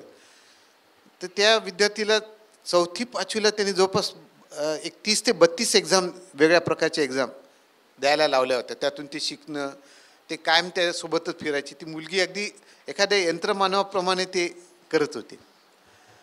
मी त्या पालकांना म्हटलं की 4 वर्ष ते ऑब्झर्व केलं की ती 4 वर्ष आमच्या इथं यायची पाठीसोड शेवटी न राहून त्या पालकांना सांगितलं अहो तुम्ही काही कायम सोबत राहणार नाही हे सेक्युअर लाईफ आहे. तुम्ही आज कॉलेजमध्ये आहात तुमचे पालक म्हणजे शिक्षक आहेत संस्थाचालक आहेत प्राचार्य हे तुमची काळजी घेतात. जेव्हा तुम्ही बाहेर जाल तेव्हा तो समुद्र आहे. आज आपण छोट्या याच्यात आहे पण समुद्रात जेव्हा उडी मारतो तेव्हा इतके वेगळे चॅलेंजेस असतात तर ते चॅलेंजेस स्वीकारण्याची ताकद आपल्यात असली पाहिजे की नाही. तुम्ही त्या विद्यार्थी त्या मुलीला इतकं गुंतून ठेवलं की ती विद्यार्थी ती आजूबाजूला काय होते ते बघतच नाही आहे फोकस्ड आहे त्या एवढ्याच ह्याच्यात. उद्या अचानक काही झालं दुर्दैवाने काही झालं तुम्ही नाहीत असं झालं तर ती किती उघड्यावर पडेल ते विचार केला आहे का त्याचा. तिला तिचं मोकळेपणाने जाऊ द्या तिला ठरवू द्या तिला काय करायचं. ती हुशार आहे ना तिच्या हुशारीचा कसा वापर करायचा ते तिला ठरवू द्या. तुम्ही नका ठरवू. तुम्ही फार तर मागं राहा पाठीशी राहा मार्गदर्शन करा पण प्रत्येक हातात घेऊन पुढं न्यायचं असं काही करून. तेव्हा मला वाटतं पालकांना हा माझा महत्त्वाचा हे राहील जे आम्ही पण आहोत म्हणजे इन्क्लुडिंग मी पण की आमचा तरुण वर्ग हा खूप प्रयोगशील आहे त्याला वेगळे प्रयोग करायला आवडतात त्याला ते करू द्या बागडू द्या आणि त्या प्रयोगातून आज चुकेल, शिकेल, पुढं जाईल. तो स्वतः धडपडला म्हणजे त्याला त्याच्या काय बरोबर आहे चुका आहे त्याचं ते करण्याचं त्याला पूर्णपणे त्याचं धारिष्ट येईल आणि तो खरोखर त्याच्या आयुष्यात सक्सेसफुल होईल. त्यामुळे पालकांना म्हणून माझं म्हणणं आहे की विद्यार्थ्यांना मोकळीक द्या, त्यांना त्याचं स्वातंत्र्य जपू द्या आणि त्या स्वातंत्र्याप्रमाणे एक चांगले आजचे म्हणजे आजचा विद्यार्थी आजचाच नागरिक आहे, चांगला आजचा नागरिक बनवण्याच्या दृष्टीने त्यांना मदत करा, एवढंच माझं पालकांना सांगणं. धन्यवाद.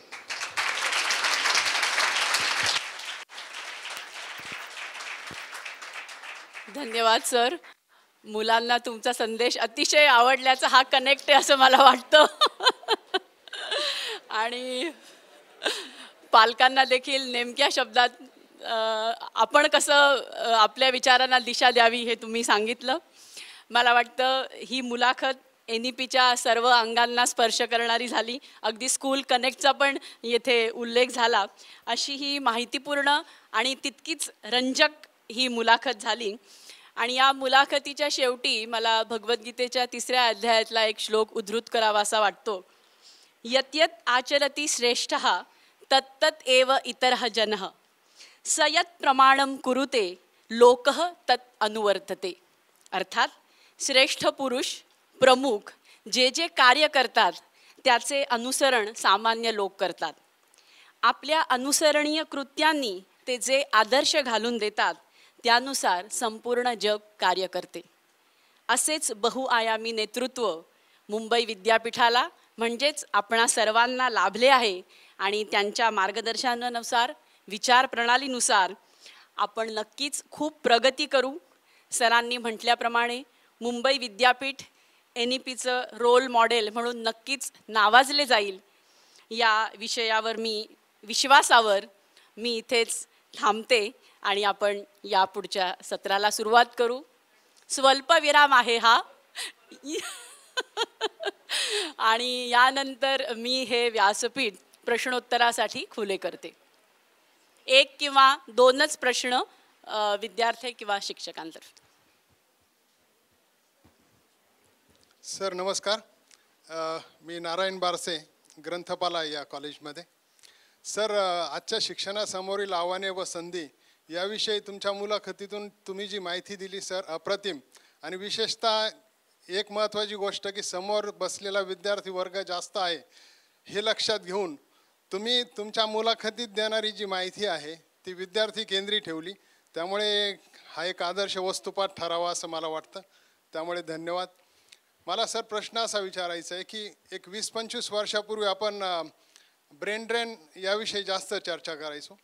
नंतरच्या काळामध्ये आता असं झालं आहे की विद्यार्थी बरेचसे मॅडम म्हणाल्या तशा पदवीलाही बाहेर जात आहे, पदव्युत्तरलाही बाहेर जात आहेत.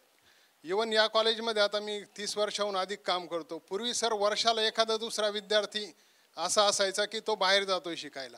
पण आता जवळजवळ शेकडो विद्यार्थी येतात मॅडमकडे, सरांकडे सर्टिफिकेट्स घ्यायला बाहेर जाण्यासाठी. पण आणि आपण कुठल्याही एज्युकेशनल फेअरमध्ये गेलो तर एवढे काउन्सिलर्स असतात परदेशी विद्यापीठांचं काउन्सिलिंगच्या दृष्टीने काउन्सिलिंग करणारे. आणि मुलं प्रवेश घेतात, जातात वगैरे. पण आता परिस्थिती तिकडे अशी उलट होते आहे किंवा आली आहे असं लक्षात येत आहे की युरोपातल्या आणि इव्हन अमेरिकेतल्या बऱ्याच विद्यापीठामध्ये मुलं जातात. पण तिकडेही सॅच्युरेशन झालं आहे सर, नोकऱ्या नाही आहेत. म्हणजे एकीकडे असं घडतंय पण या संदर्भात सुद्धा जागरूकता होणं गरजेचं आहे असं मला वाटतं. त्याविषयी सर तुमचं काय मत आहे?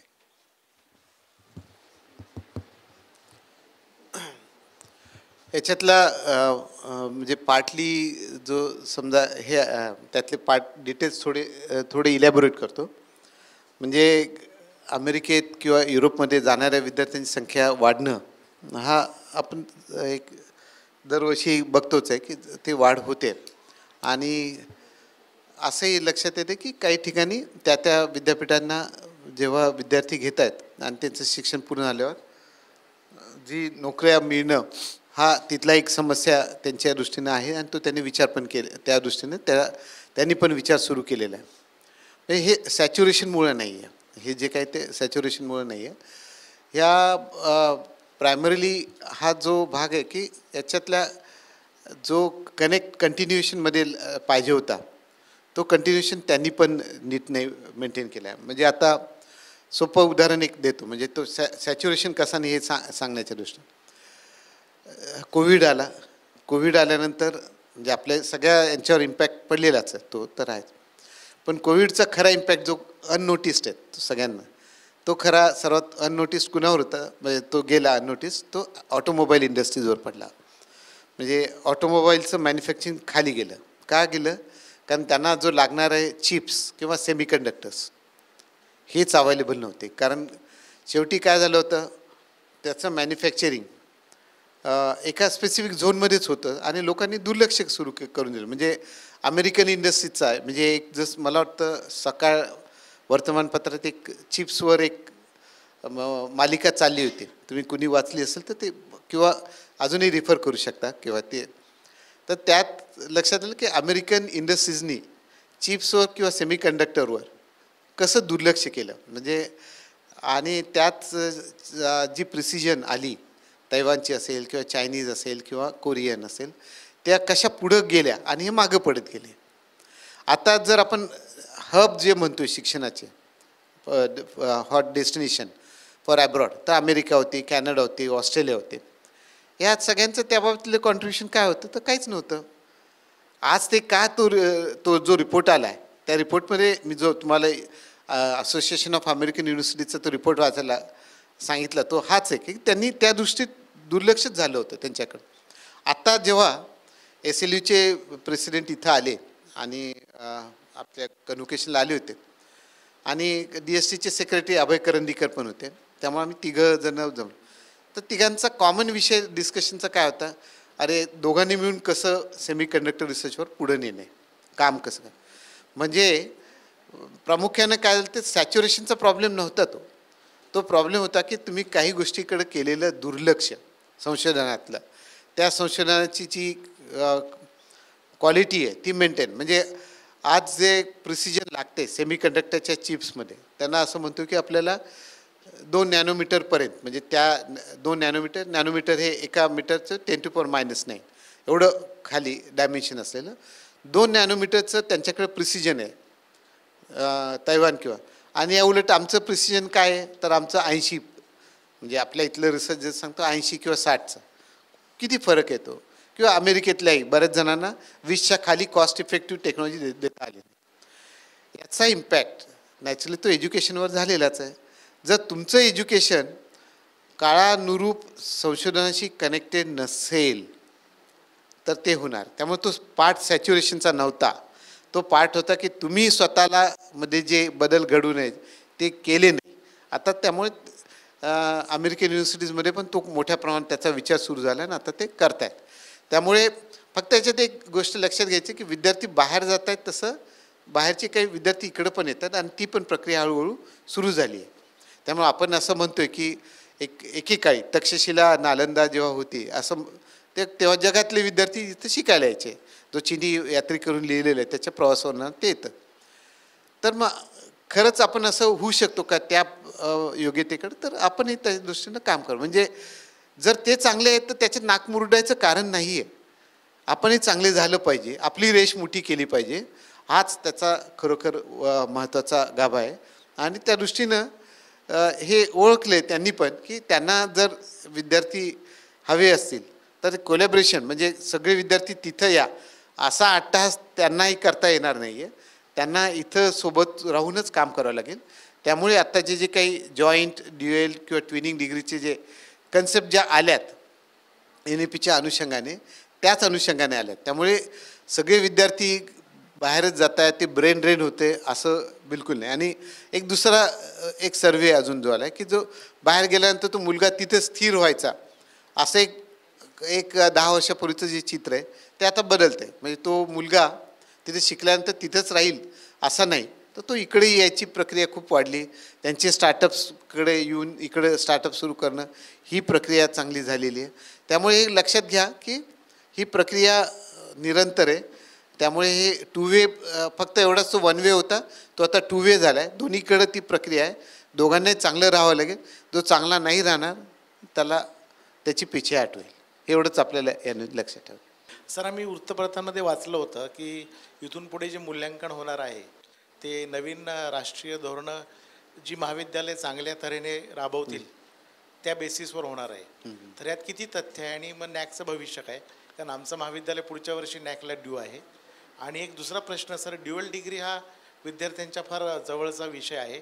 अनेकदा आम्हाला वर्गामध्ये मुलं विचारतात की ड्युअल डिग्री करायची आहे, तर त्या बाबतीतले काही नियम माहिती आहेत का तुम्हाला? त्याविषयी आम्ही पेपरमध्येच वाचलं होतं. तर त्या बाबतीत सर काही तुम्ही सांगू शकाल का? म्हणजे आणि ती जास्तीत जास्त सुटसुटीत प्रक्रिया होऊ शकेल का? तर हे 2 प्रश्न सर.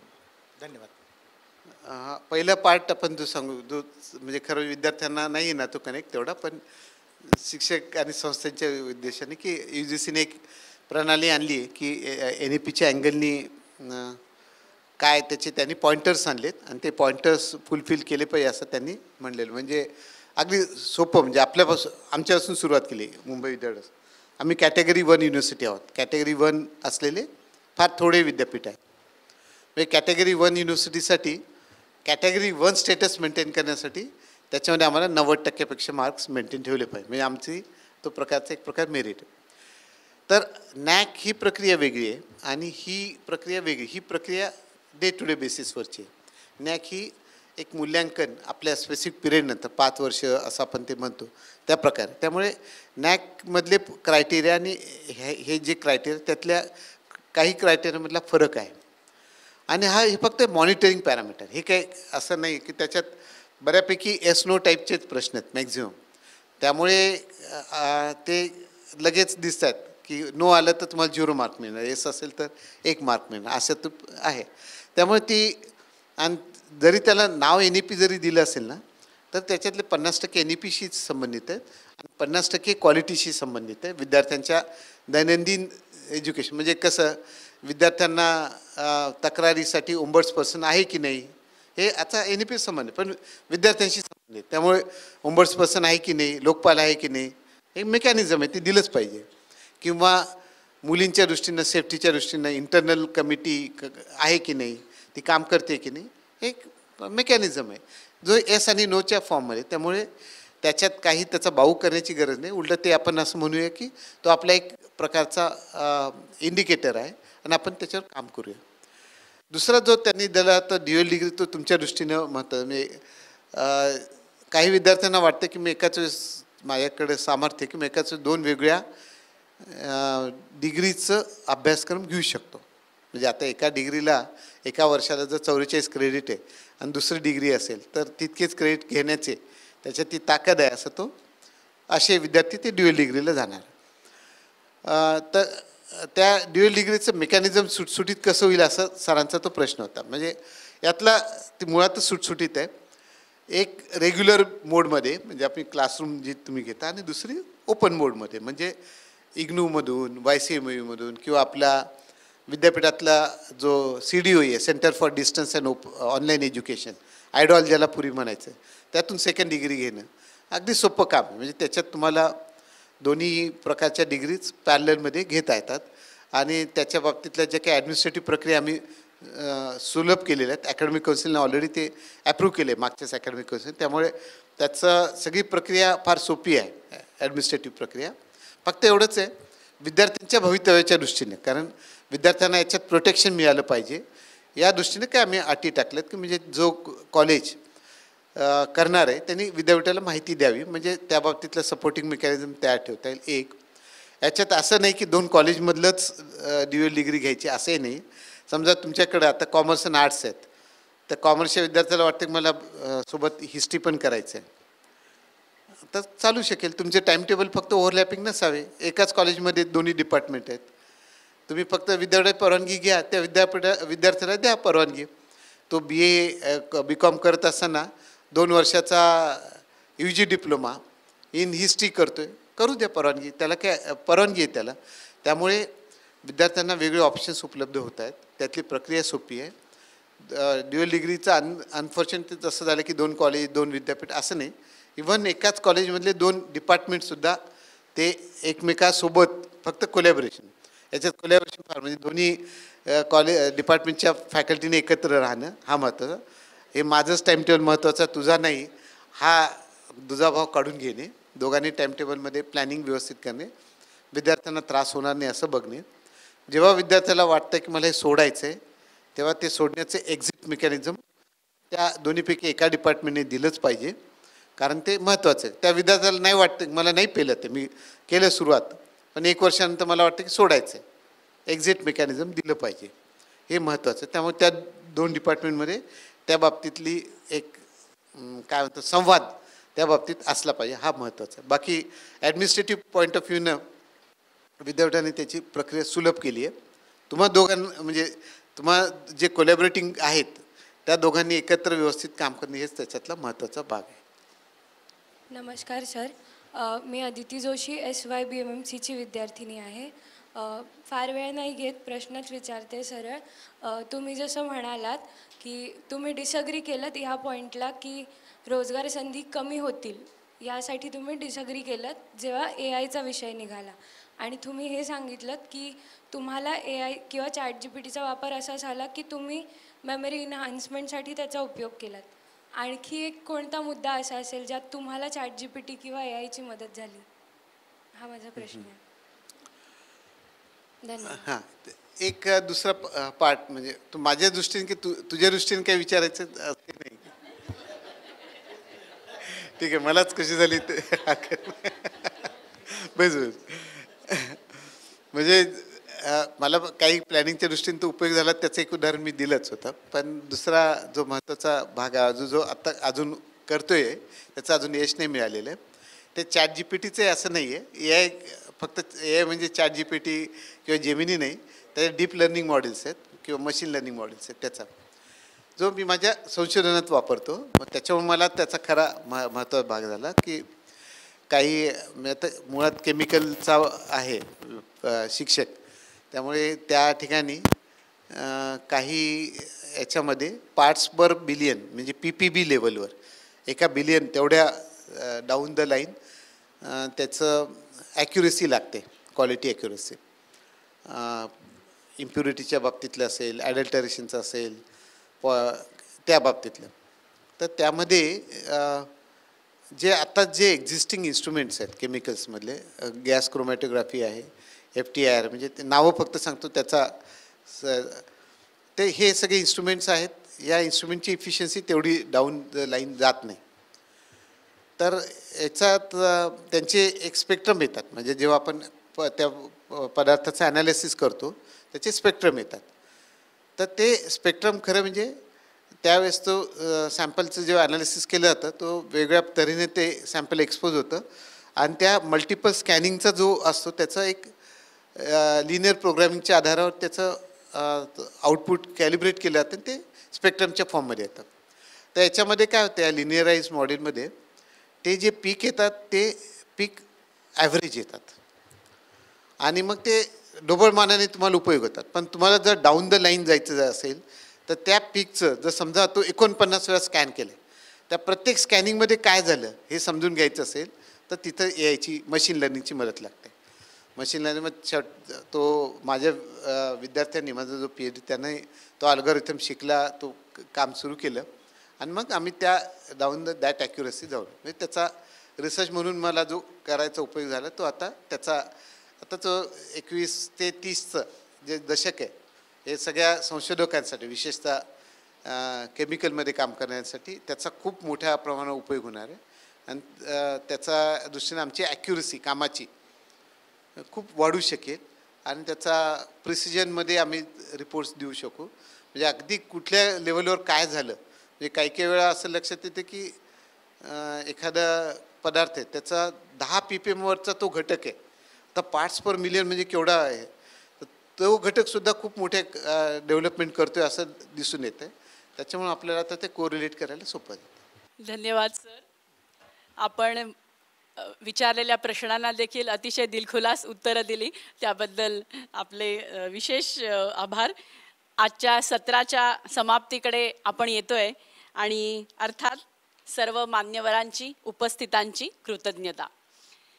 माननीय डॉक्टर रवींद्र कुलकर्णी, कुलगुरू मुंबई विद्यापीठ, विद्याप्रसारक मंडळाचे अध्यक्ष doctor Vijay Bedekar sir, doctor Mahesh Patil sir, Vana Bedekar समिती प्रमुख, माननीय प्राचार्या सौ सुमेधाताई बेडेकर, शेजारील महाविद्यालयाचे प्राचार्य, महाविद्यालयाचे उपप्राचार्य, प्राध्यापक आणि विद्यार्थी मित्रांनो, सर्वप्रथम माननीय डॉक्टर रवींद्र कुलकर्णी सर, कुलगुरू मुंबई विद्यापीठ यांनी आपल्या व्यस्त वेळापत्रकातून आपल्याला या स्मृती व्याख्यानमालेचे 42वे पुष्प गुंफले आणि अतिशय आशयघन अशी ही मुलाखत झाली आणि चांगल्या दिशेने पुढे पडलेले पाऊल अनेक चांगले हात आपल्या हातात देते याचा वस्तुपाठ सरांनी आपल्याला स्पष्ट करून दिला. सर, त्याबद्दल मी विद्यालयाच्या वतीने आपली कृतज्ञता व्यक्त करते. या कार्यक्रमासाठी आवर्जून सपत्नीक उपस्थित असलेले संस्थेचे अध्यक्ष डॉक्टर विजय बेडेकर सर, सौ सुमेधाताई बेडेकर यांची महाविद्यालयातर्फे कृतज्ञता, तसेच मंडळाचे पदाधिकारी, सदस्य या सर्वांचे देखील आभार. या कार्यक्रमाची आखणी आणि तो यशस्वी होण्यासाठी च्या पाठीराख्या महाविद्यालयाच्या प्राचार्या डॉक्टर सौ सुचित्रा नाईक मॅडम आणि या व्याख्यानमालेचे शिवधनुष्य पेलणारे डॉक्टर महेश पाटील सर ज्यांच्यामुळे विविध अष्टपैलू व्यक्तिमत्वांचा आपल्याला जवळून अनुभव घेता येतो, त्यामुळे सरांची देखील मनापासून कृतज्ञता. या कार्यक्रमासाठी उपस्थित असलेले शेजारील महाविद्यालयाच्या प्राचार्या डॉक्टर वृंदा मांजरमकर मॅडम, तसेच जोशी बेडेकर महाविद्यालयाचे उपप्राचार्य, विभाग प्रमुख, समन्वयक, आमच्या NEP नोडल ऑफिसर्स आणि मुद्दाम आवर्जून उल्लेख करावा ती बॅफची सगळी मुलं, त्यांच्या समन्वयिका doctor Neelam Shaikh madam, doctor Keskar madam, Vana Bedekar समितीच्या सदस्या मानसी मॅडम, इशिता मॅडम आणि हा कार्यक्रम यशस्वी करणारे सगळे सपोर्ट स्टाफ, तांत्रिक सहाय्य स्टाफ आणि त्यांचे मदतनीस विद्यार्थी या सर्वांची मी मनापासून कृतज्ञता व्यक्त करते. आणि हा कार्यक्रम यशस्वी करण्यात अनेक ज्ञात आणि अज्ञात हातांच्या योगदानाने हा यशस्वी झाला आहे, त्यामुळे त्यांचीही कृतज्ञता. अनवधानाने कोणाचा उल्लेख माझ्याकडून राहिला असल्यास मी आपली क्षमस्व आहे.